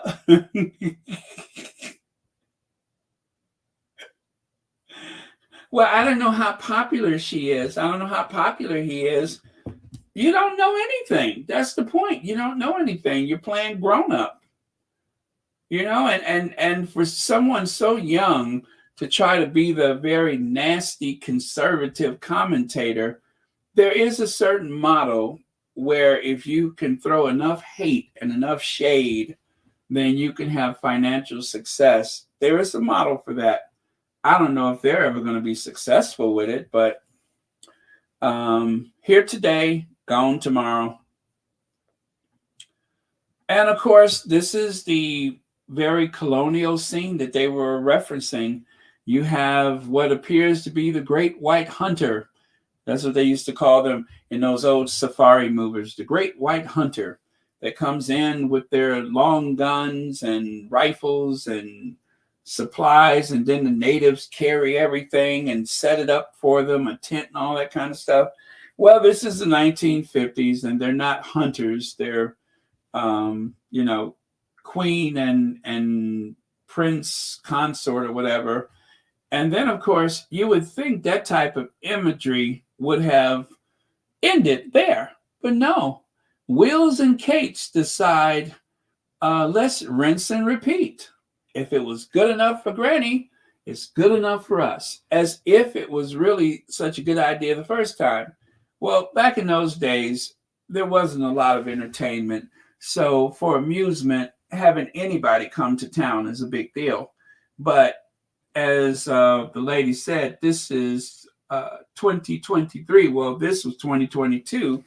And in 2022, they were riding around, I believe, in the same Range Rover from the 1950s. And you'll notice, I just noticed that they don't have the crown on the front of this one. See the little crown mascot or whatever on the front of the other one? But it appears to be the same vehicle, this very same one. And they said, hey, why don't you put on some period costume and ride around like your granny? Okay. Anyway, they blamed the government of Jamaica. Jamaica said it was their idea. Wills and Kate are not very smart in the first place.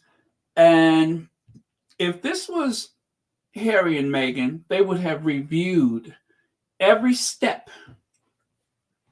The template for a future trip, a royal visit for Will and Kate, their template should be the Sussexes in South Africa. That was so well executed. Here, this is everything that should be avoided. If only they had read the memo. And I believe that that's what it came down to. I don't remember where I saw it referenced, but William and Kate had a chance to review things. They were not interested. They didn't have enough intellectual curiosity to even look into it. And so that is how this happened. That, and they probably would have done it anyway, because like I said, they're not that smart. They really are not. And I'm not saying that to be shady. They're just not. They're not very intelligent people. Omid Scobie, a different vibe to the last time we saw Prime Minister Andrew Holness with members of the royal family. You could say that again. You could say that again. Very different vibe. The warmth, the mutual affection, all of that. Whereas otherwise it was very standoffish. And there, once again, you have Harry anyway, not Meghan, but Harry. They just belong. They just belong. People want them in their company, and people are glad to have them around. And they have something to say. They can relate. Go home to Jamaica. That's what they're telling the Windrush people. But over there, you can see Will and Kate. And I love the way that they depicted Will with the gray hair. Well, somewhat gray. But that's today. Welcome, Prince William and Kate. You can see what a contrast that is from the way they treat the Windrush people, but yet they expect to be welcomed with open arms. Okay, and right here, Duchess Meghan brings her megawatt glamour to the red carpet in a midnight black ball gown. The Sussexes do date night in style. There it is, date night. Carolyn Herrera. There's a purse by Jimmy Choo and Jennifer Meyer jewelry. No mention of the top she's wearing. Oh, I almost forgot about this one. Almost forgot. This is the last soundbite, you guys. I think it's only 30 seconds long, but just as much fun. Jamaicans don't want the Queen. I can tell you that. And unlike the Queen, he doesn't believe Prince William can keep Jamaica from becoming a republic. If Harry did there, I know people would have react different. People that go meet Harry. But William, I don't want to see that. Jamaicans don't want the Queen. I can tell you that. And unlike the Queen, he doesn't believe Prince William can keep Jamaica from becoming a republic. If Harry did there, I know people would have react different. People that go meet Harry. But William, I don't want to see that.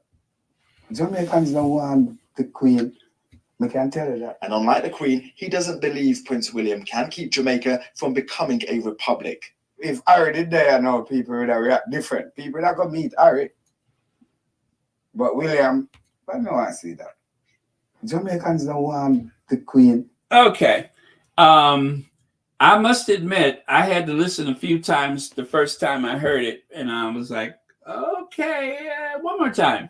So, yeah, I think you got it. They don't want the Queen, and they don't want Will and Kate either. Harry, people would look at him different. But William, no, don't nobody want that. Don't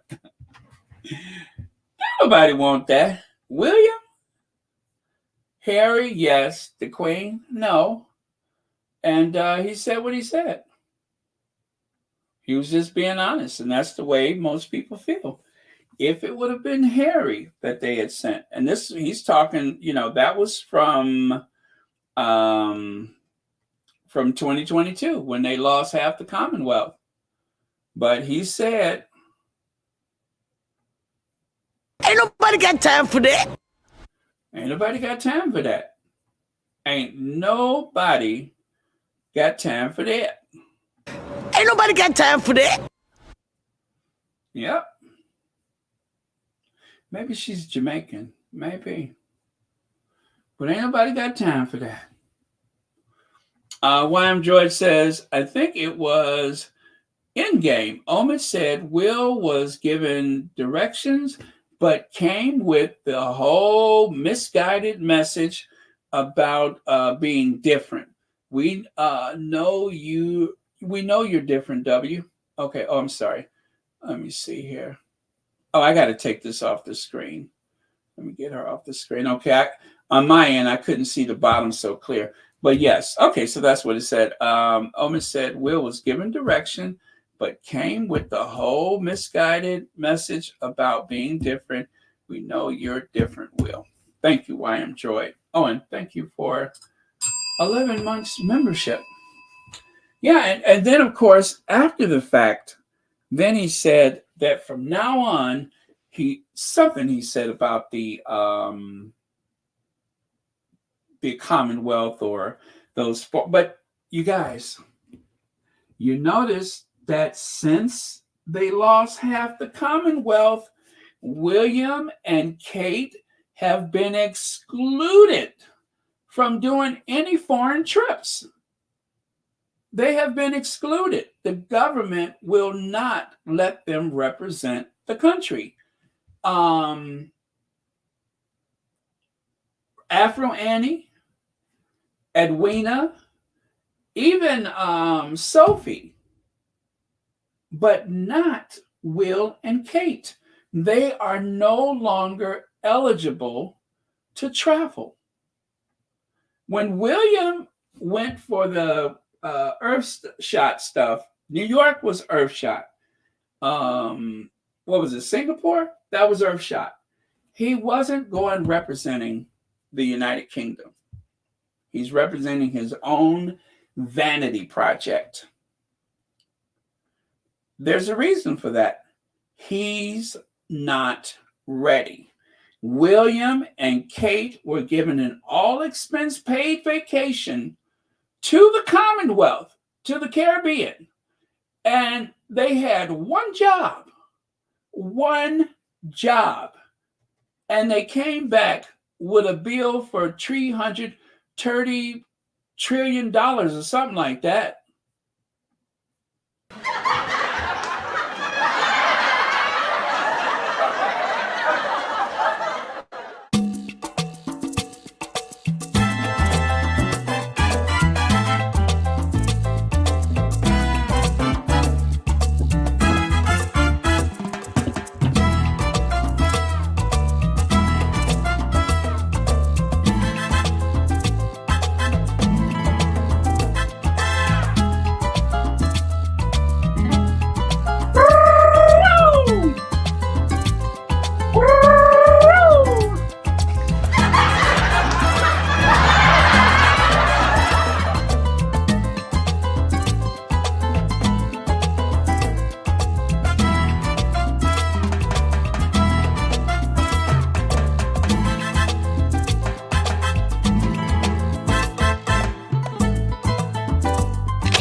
Shake that money maker.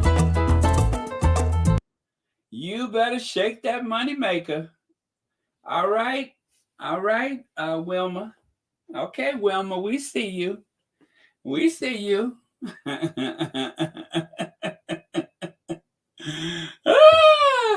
It was a waste of time. And they went home absolutely defeated. I mean to tell you, they slithered up those steps of that plane, tail in between legs, and crawled to one of those seats and sat down and just went. There was the thrill of victory. Oh, we get to go and represent the Queen. And there was the agony of defeat. We're moving on. We have just decided to move on. Yeah, we're moving on. Yeah, we had enough of all this colonial nonsense. What were you thinking, stupid? We're moving on. And there they were on the plane. You know, out of all the photos that I saved from that trip, this one must be my favorite. Mr. Big Shot. Mr. Big Shot made life so terrible for your brother, for your sister-in-law, even for Doria and of course, the children, fortunately, they don't know. They don't know. Hopefully, they'll never have to have the emotional response to the stuff that those two are guilty of. Embarrassed, ashamed, a loser, a failure, and a short-sighted panty waste. A waste of space. A waste of what, 8 million pounds is what the government of Jamaica spent on this ridiculous time warp of a trip. This trip was from another time and place. This was 1950s Commonwealth in 2022. They're from the world that time left behind. Yep. And now they're just embarrassed. Look at the look on William's face. Sitting right there next to Andrew Holness, defeated, shattered. Yep, shattered. And poor Kitty ain't got enough sense to know what's going on. Shattered. It would be very difficult to get me back to Jamaica if that was the way I left. I don't know if I would ever go back. Go back to what? Being embarrassed? Being embarrassed? Such a big shot. Such a know-it-all. Too bad that Christian Jones and Jason Knopf couldn't save you from this. Probably nobody could have saved you. So those days when I get very angry with the way the Sussexes have been treated, I could take comfort in those images right there. Those images of two shattered individuals who thought that they were just going to go and dress up. They thought they was just going to go in there and wear pretty clothes and uniforms and go swimming and go out into the forest and hear stories and stuff. What is the point of it? I wonder how many people booked a vacation at that time. I saw Will and Kate, those two dum-dums went to Jamaica.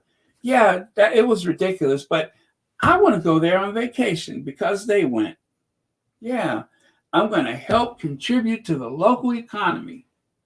I'm not going to stay at a resort and have myself walled off from real people. No, I'm going to see the real Jamaica, just like Will and Kate. Now, where do I get my Royal Protection Officers? Where do I find a Range Rover? What hotel is the government going to put me in? Let me know. Oh, well. Sometimes the camera catches them in the most peculiar state, like right there. What kind of life are they prepared for, those two? William got the charisma of a snail, and Kate, the mean girl Kate, who doesn't have one good girlfriend in this whole world, not even her sister, not even her mother. And supposedly she's recovering from abdominal surgery, but as far as I know, there hasn't been any visitors. Now, I heard earlier today somebody said Afro Annie went, but even if she did, so what? Did a mama go see her? Are people allowed to see her? What is the real story? What is the real story? Harry and Meghan are winning. They are winning. They're loved every place they go. They don't have to be pretentious and all that. They got this. Even with the what do you call it? The hate campaign from the palaces, from the tabloid media, they are undefeated and unbothered. Did you all see how good Harry looked last night? And Meghan just effortlessly chic. And people screaming because they're there. Happy to see them. Not wondering how much is this costing the government? It's not. It's not. That's how much it costs. And if there was a cost, it was minimal compared to the royal family. Lex says the classism in the UK told Kate that she needed to social climb with those aristos, Sir Richard Branson, Prince Andrew, to make it. Was it worth it? Well, let me see. Was it worth it? I'm looking at that photo right there. She looks like she's in her early 60s. He looks about the same. I'm going to say no. I'm going to go out on a limb and say no, it wasn't worth it. They have no friends. I don't even know that they're friends with each other. But sometimes the camera catches them, and I mean catches the real them. That's what you see when Kate's not smiling and flipping her hair. And that's what you see when... Have you ever seen William try to act warm and human and jovial and spontaneous, like the day he asked a room full of black pensioners who grabbed his butt? Or the time he went on the camera and mentioned the eggplant thing, because that's funny too. Totally set up, totally orchestrated. And the only people who don't know it is obviously William. William probably believes that he just spontaneously walked into these situations with the instructions and the guidance of his courtiers. Let me see. Notice Sir Richard Branson isn't in the news. Yes. Yes, I did. And do you think it's because of the business advice? Do you think it was because of that business advice he gave to a member of the royal family before they were a member of the royal family, when they were just sitting around waiting?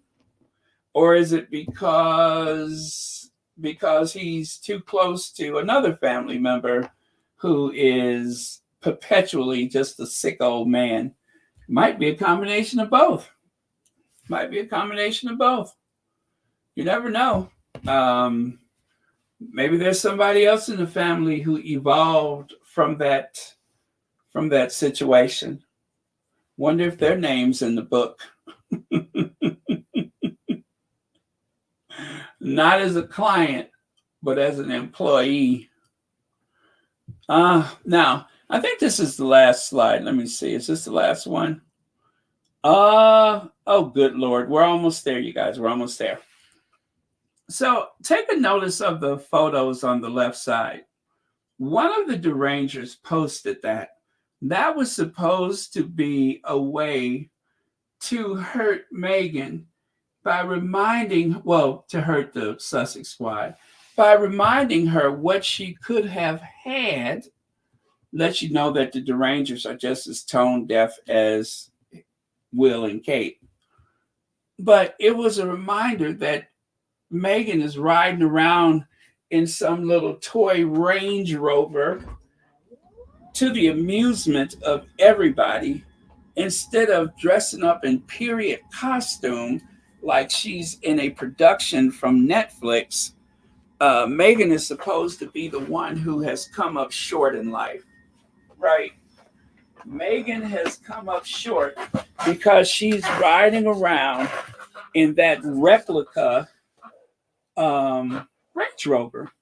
And the winner is Kate, who is married to the next king of England.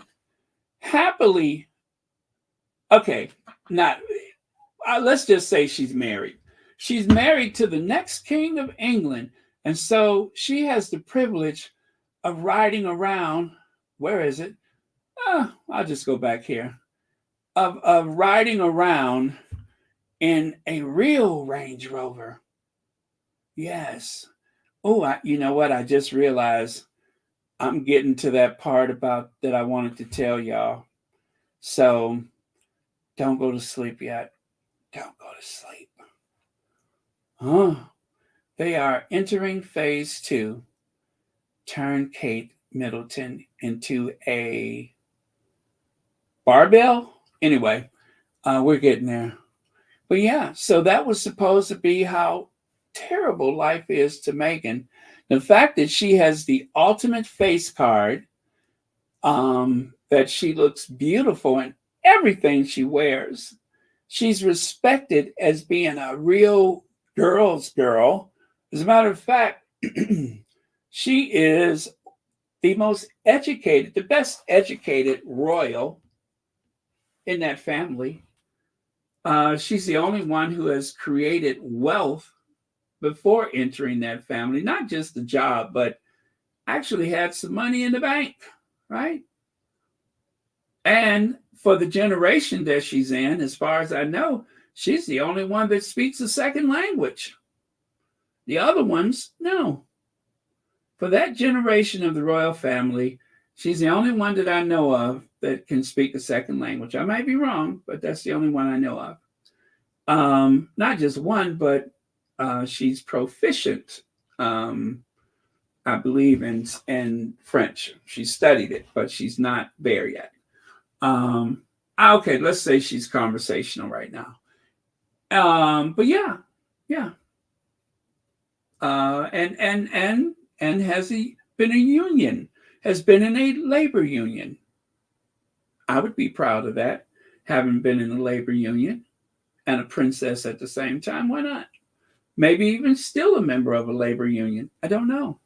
But the point is, let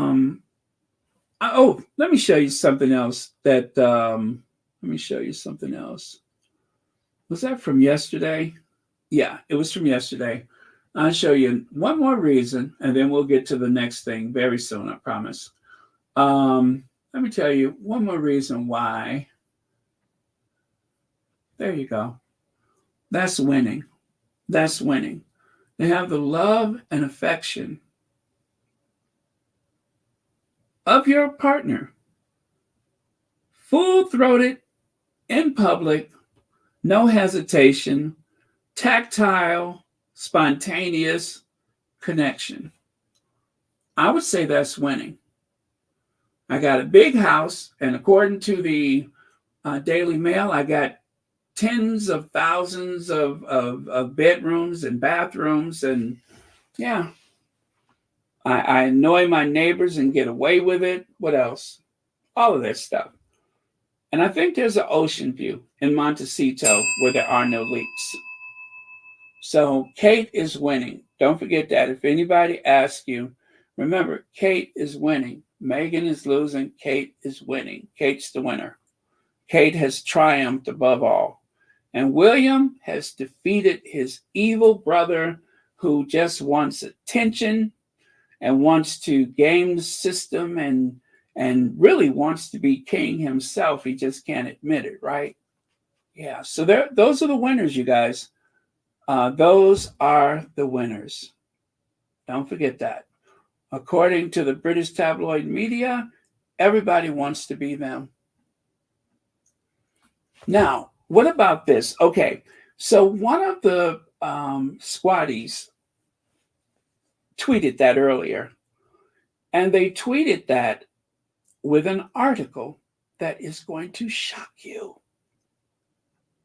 Bum, bum, bum. Is this phase 2, or is this the next phase? Kate Middleton, your best friend 1 minute and worst enemy the next. From the Mirror? Really? I thought that was a friendly space, the Mirror. What do you mean 1 minute your friend and the next minute your worst enemy? Not the immaculate heart of Kate. Yeah, that's what the article says. A royal expert has likened Kate's personality to Princess Diana. Oh my God. Girl, you better watch out. Girl, sleep with one eye open. The calls are coming from inside the house. The calls are coming. Hello? Is this the Daily Mail? Senior Royal here. The calls are coming from inside the house. Sleep with one eye open. Sleep with one eye open, girl. The calls are coming from Kensington Palace. Can you believe it? Can you believe it? Right, Demo. Right. Right. You're being compared to Princess Diana. We know how that ended. We do know, right? Kate and William and Prince William. Oh, not Princess Kate, but Kate and Prince William have been married for almost 11 years and will celebrate their wedding anniversary on April 29th. The 42-year-old royal is currently recovering from abdominal surgery at a plush London hospital and is expected to have her husband close by. Oh God, that's not a good idea. By her side as she takes a break from royal duty until Easter this year or next year. Now, a royal commentator has offered an apparent behind-the-scene glance at their marriage and has even compared the two of them to the late Princess Diana. Robert Jobson, author of Diana, Closely Guarded Secret, wrote in a recent article for the Daily Mail that a courtier had told him they both have quite extreme mood swings, just as Diana did. She could be your best friend one minute and your worst enemy, the next your worst enemy. So, listen. I don't know what that means. But, as I said, someone tweeted that earlier. And make of it what you will. It is also claimed William has a notably short fuse. Are they getting rid of both of them? A close royal aide was also said to have revealed to Jobson he can be a bit of a shouter when he loses it. However, the aide added, it's fair to say the Duke and Duchess give as good as they get. If a disagreement results in raised voices, but they know each other so well, it usually blows over quickly, and she's on the whole a major calming influence on him. So I've heard this before. About them. There was an article about them some time ago, but I didn't think that they would do something like this again while she's in hospital. Anyway, let me see. Kate was admitted last Tuesday for a successful abdominal procedure and is expected to stay in the private London clinic in Marylebone for 10 to 14 days before returning to her Adelaide Cottage home in Windsor. William is to take time off, stepping back from all official duties for several weeks, and will look after their children, George, Charlotte, and Louis, while caring for his wife.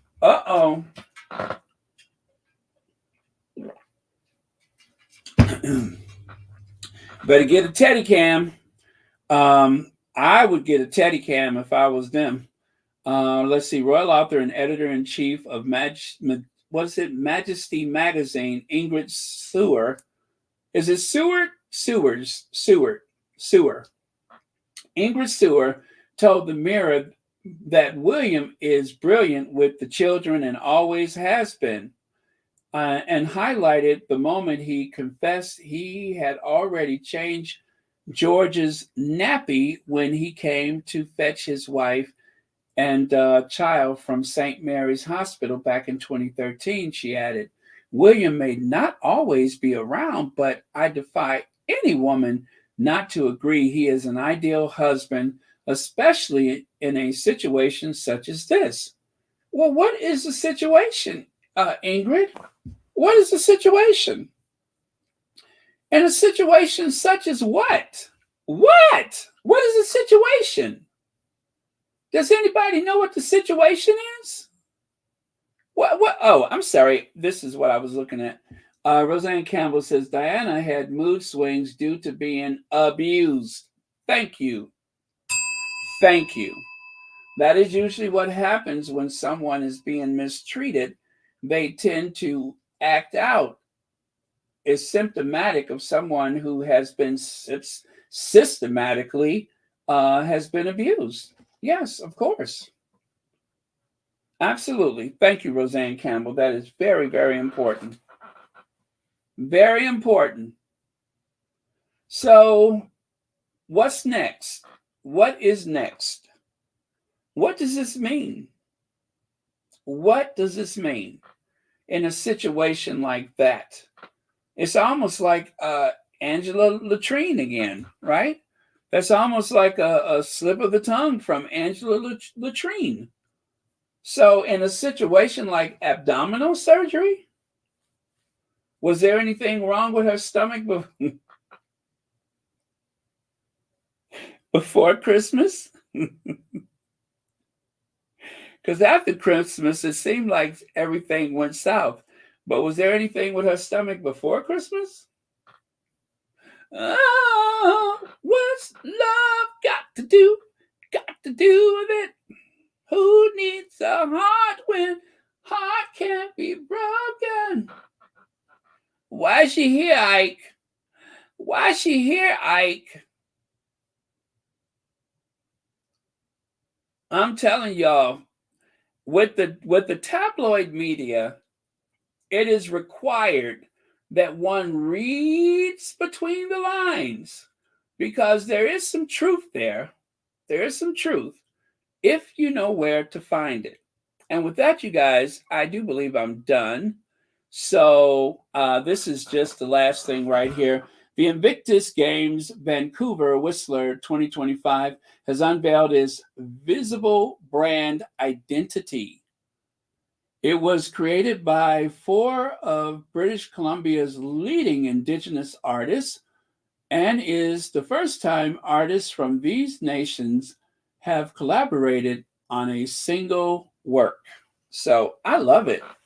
I love it. That is very cool. Yep, that is very cool. So apparently you will be seeing this in the very near future. So get used to it.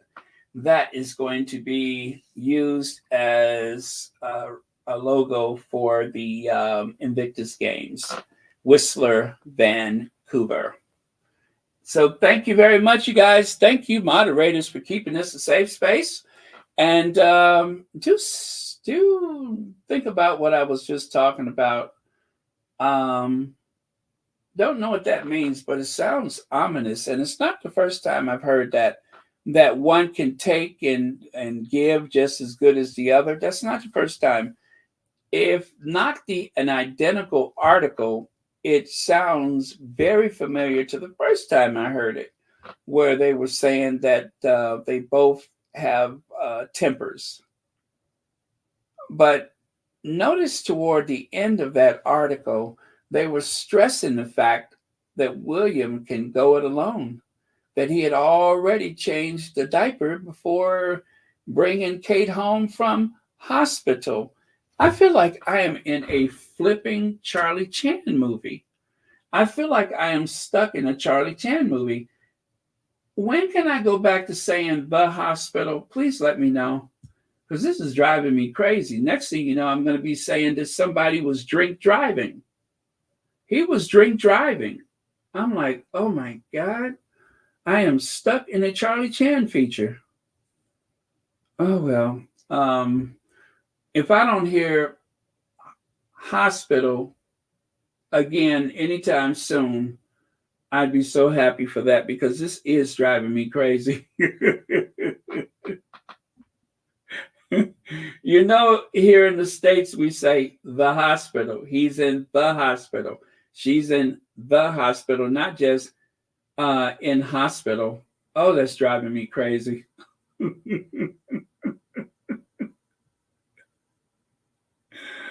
Oh, man. Yeah. Am I showing my age again? I used to watch those movies. I loved me some Charlie Chan. Oh, that was good. Number One Son and all that kind of stuff. Good show. Racist, but it was good. Yeah, Charlie Chan, the Charlie Chan shorts, they were like hour-long movie shorts. And there was a series of them, and I guess people would go to the theater to see them.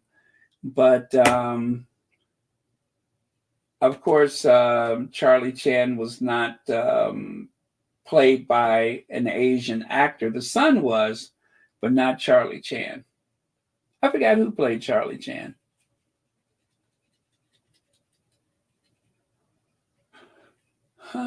So anyway, I'm done, you guys. Thank you so much for being here. And oh my God, how long have we been on? Okay, it's just under 3 hours. Not ideal, but I'm telling you guys, tomorrow is going to be a much shorter Royal Sussex. Although I do enjoy sharing the information, but this is just getting out of hand. So we're going to make sure that we chop it down to an hour. And so some of these little threads that I pull upon, I'm just going to have to take a pair of scissors and snip them and keep it moving. I'm going to keep it moving. I know I'm feel like I'm going cuckoo with that.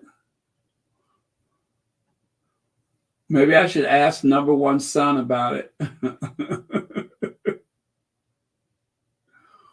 Let me see. That's how English people speak, going for interview instead of, oh yeah, oh my God, oh that hurts. Going for interview instead of going for an interview. Yeah, we were throwing "and" in there. Did we use "and" too much? Because, yeah, we throw "and" in a lot of situations. While Kate is in the hospital. It's the hospital, damn it. The hospital. She ain't in hospital, it's the hospital.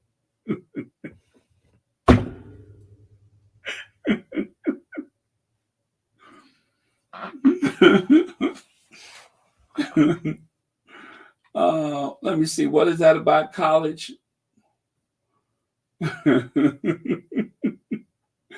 We don't say in college and not in the college. Yes, in college. She's in college, not in the hot college. Unless we're speaking of a specific situation, like in the college down the street, they, yeah. So, well, yeah, it's a weird little transatlantic thing, huh? Kind of funny though. Okay. All right. I'm so sleepy. I'm gonna go to bed because I was up way too late last night. Let me see. Did I forget anything?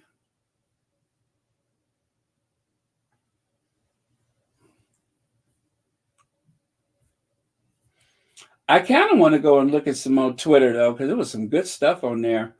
Juicy. And that last one, oh my goodness, that one really took me for a ride.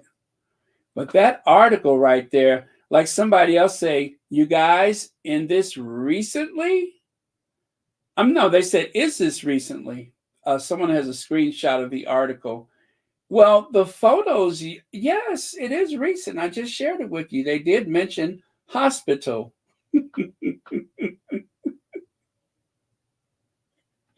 They did mention hospital, and the date is 24 January 24. And somebody else here says, yep, is comparing her marriage to Diana's and Charles and saying they both have mood swings. That's the same thing they said about Diana and Charles. That is the exact same thing. They don't do this stuff for nothing. They don't do it just for, they don't do it. They don't do it like that. That is rather odd. That is rather odd. Now, there's a good chance that it means absolutely nothing, but seriously? Seriously. Like that old saying, there's something rotten in the land of cotton. But that's enough about Carolyn Graham. Let me see here. Thanks for your amazing podcast, Baron. I don't know about anyone else, but I'm loving our fave couple. We're in Jamaica mode. Yes, that was a lovely surprise because remember, we didn't know when we were going to see Meghan again. And all of a sudden, when someone, I think it was Black Queen, said, look for that picture of Harry and Meghan in Jamaica, I was like, Jamaica? I couldn't make sense out of it. But thank you, Joanna Hung. Thank you so much for the super sticker. And thank you for watching Royal Sussex. Yeah, wow. Anyway, this is very, very interesting. It's a very curious development. I'm not sure what to say about it.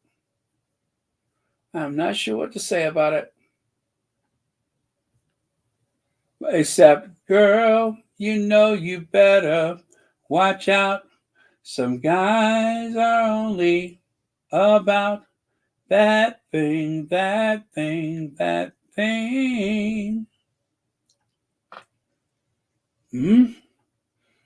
And then, of course, there's that other little rumor. I mean, it is along lines with what we were just talking about, but almost as though there was going to be some changes around the house. And the more we talk about this, the less I think anything about the changes involving their neighbor. I don't think it has anything to do with the neighbor. It seems as though these changes, well, I told you the other day, I think it has more to do with a pulled pork sandwich than anything else. And until I know better, I'm going to stick with that. I believe there's a pulled pork sandwich involved. But whatever the case is, there is something rather odd going on. This whole thing does not make sense. And as we heard about this mysterious hospital stay, if they were trying to avoid people asking questions or speculating about it, they have definitely taken the wrong route.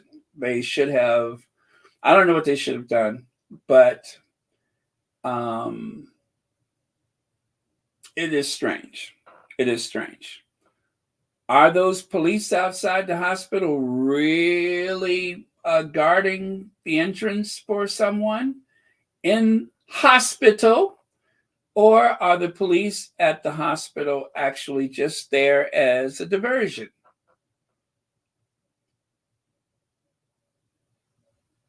Yeah. So,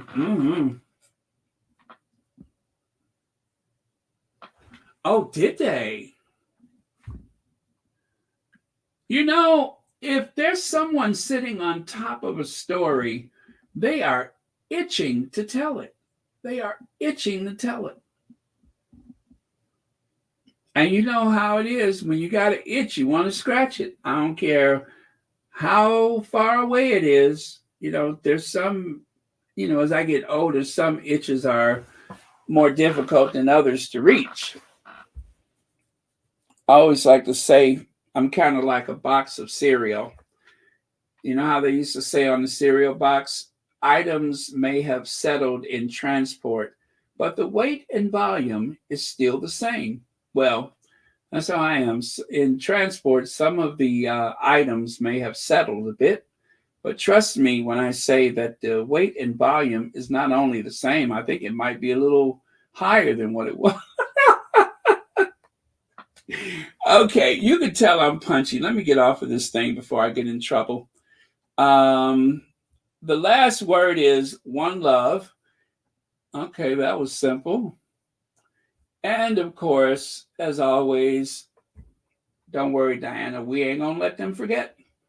And don't you worry, Doria, because we are here for you and the family. So there's a lot of aunties out there praying.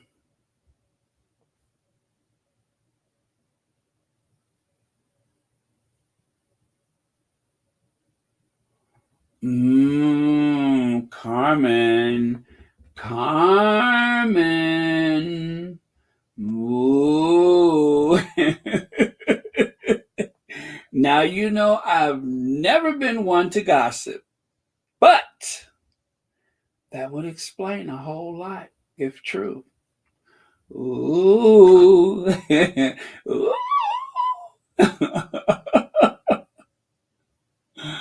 Oh, what is it though? Why so much mystery? Why all the cloak and dagger? It's just a simple abdominal surgery. Yes, it has its risk, but then we keep referencing that mysterious motorcade on the 28th of December. And since Christmas Day, nobody has seen her. Is she at the hospital? I'm sorry. Is she at hospital? God, that's weird. That's never not weird.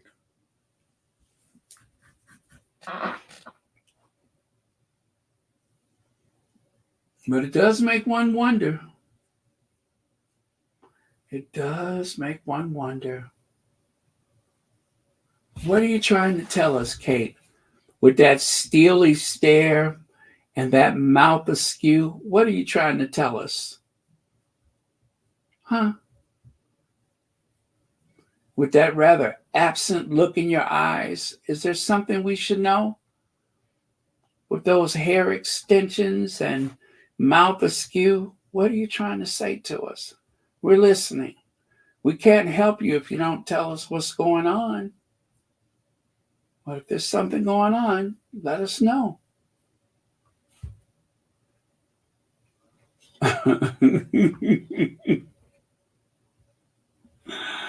Antoinette Kennedy, that is proprietary information if true. But whatever it is, I'm kind of concerned now. I am kind of concerned. Anyway, you all, on a very serious note, let's pray for those kids. Those kids are truly innocent. They want their mom home. And they deserve a household that's intact like everybody else. So we got to pray for those kids. I really do feel for those kids because these systems, such as it is, it causes a lot of pain to flourish amongst the family members. And one generation seems to do the same thing to the next and the next and the next. And those kids are adorable. Those kids are adorable, and I love them like I love any child. That children should be protected. They should have safe spaces. They should be able to grow and learn and dream and prepare to change the world instead of having a bank of cameras aimed at them. And I hate that. I really do. I hate that look that they have on their face when they see those cameras. That pains me. So if it's that bad looking at it, imagine what it must be like to be there in front of the cameras. Nothing natural about that. But because of their duty, their family is going to keep dragging them in front of those cameras. And that's the rest of their lives. It's like we can see it all starting up again. They have already figured out who's the clown, who's the class clown. They've already figured out, well, I'm not even going to say what they have sorted out for the other two, but even Lorraine one day used that reference, which I think was very harsh, but there she was on television saying it, saying what everybody else is thinking. And sadly enough, what some people are hoping for, they're hoping that one of them is on a path to self-destruction.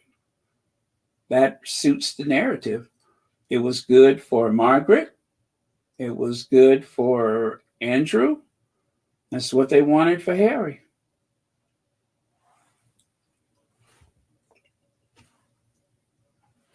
Coffee Bar says, great podcast, Baron. Appreciate your hard work, which informs and entertains. Thank you, Coffee Bar. That is the intention, is to make it fun and yet informative. And glad to do it. It is a privilege to do it. So thank you so much. And as always, you guys, thank you for trusting me to do this work. That means everything to me. Trust is the most important. There is no love without trust. Let me see.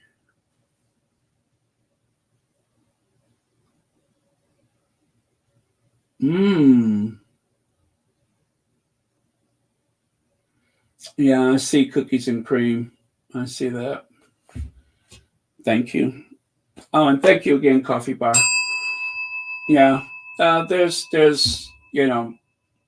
there's the lighter side of things, but first and foremost, I do wish those children well, because they are somebody's.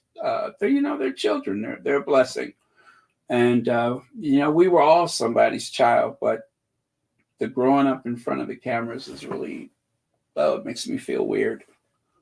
Makes me feel very weird for them. All right, that will do it. Thank you again, everyone, and thank you all for your very generous and thoughtful contributions. Joan Lawman, Legs, Judy Matasset, Legs, Faith Miller, Legs, 21 months, Lorna Williams, Legs, and YM Droid, Legs, Roseanne Campbell, Joanna Hung, and Coffee Bar. Okay, so let us end with the Ginger Avenger. Now watch, when I get done, I'm not going to be sleepy anymore, but right now I am kind of punchy. I'm going to see you tomorrow.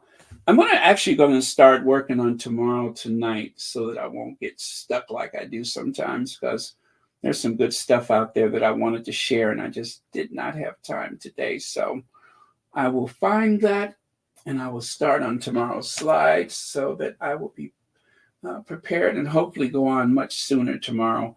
I am not staying up working on videos tonight. I'm not. I don't care what I run into. I'm just going to ignore it and get my sleep on. Okay. Cue the Ginger Avenger.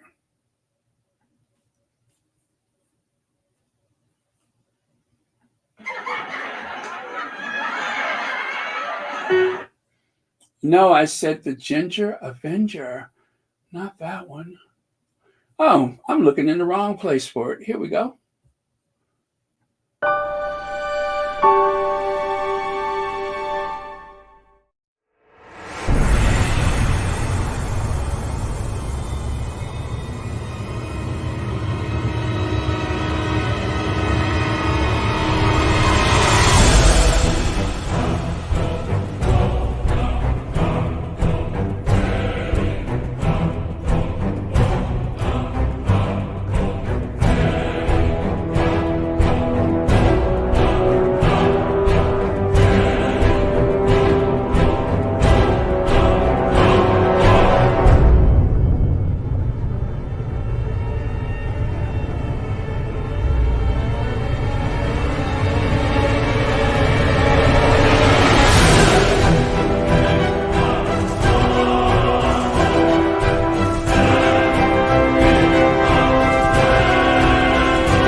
I am going to look for that old article, though. I am curious to know if the first article where they mentioned that they,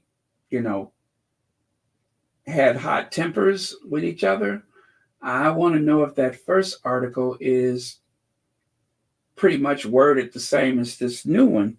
That is strange, though. That is going to really bother me. I'm just trying to figure out what it means, but it's very strange. Now, something has or is about to happen. I mean, people were saying that there was going to be some big announcement in the spring. And of course, they were saying that about our faves, which may very well be the case, but not this kind of big announcement. You know what I mean? When they said there was going to be some type of event that was going to change things. So, and you know how they like to project. So were they projecting on Montecito when they really should have been projecting in the other direction, as per usual?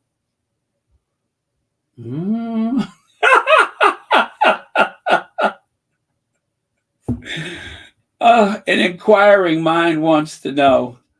But yeah, what is it about that article? And why am I whispering? I wonder about that. Was I whispering earlier when I was speaking about it? Was I using this rather, Dateline tone when I was talking about it earlier?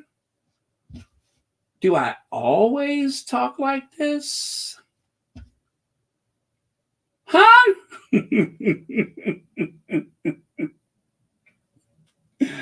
Woo! Okay, I'm finna go. I'm fixing to go, y'all. Good night. See you tomorrow. Love you.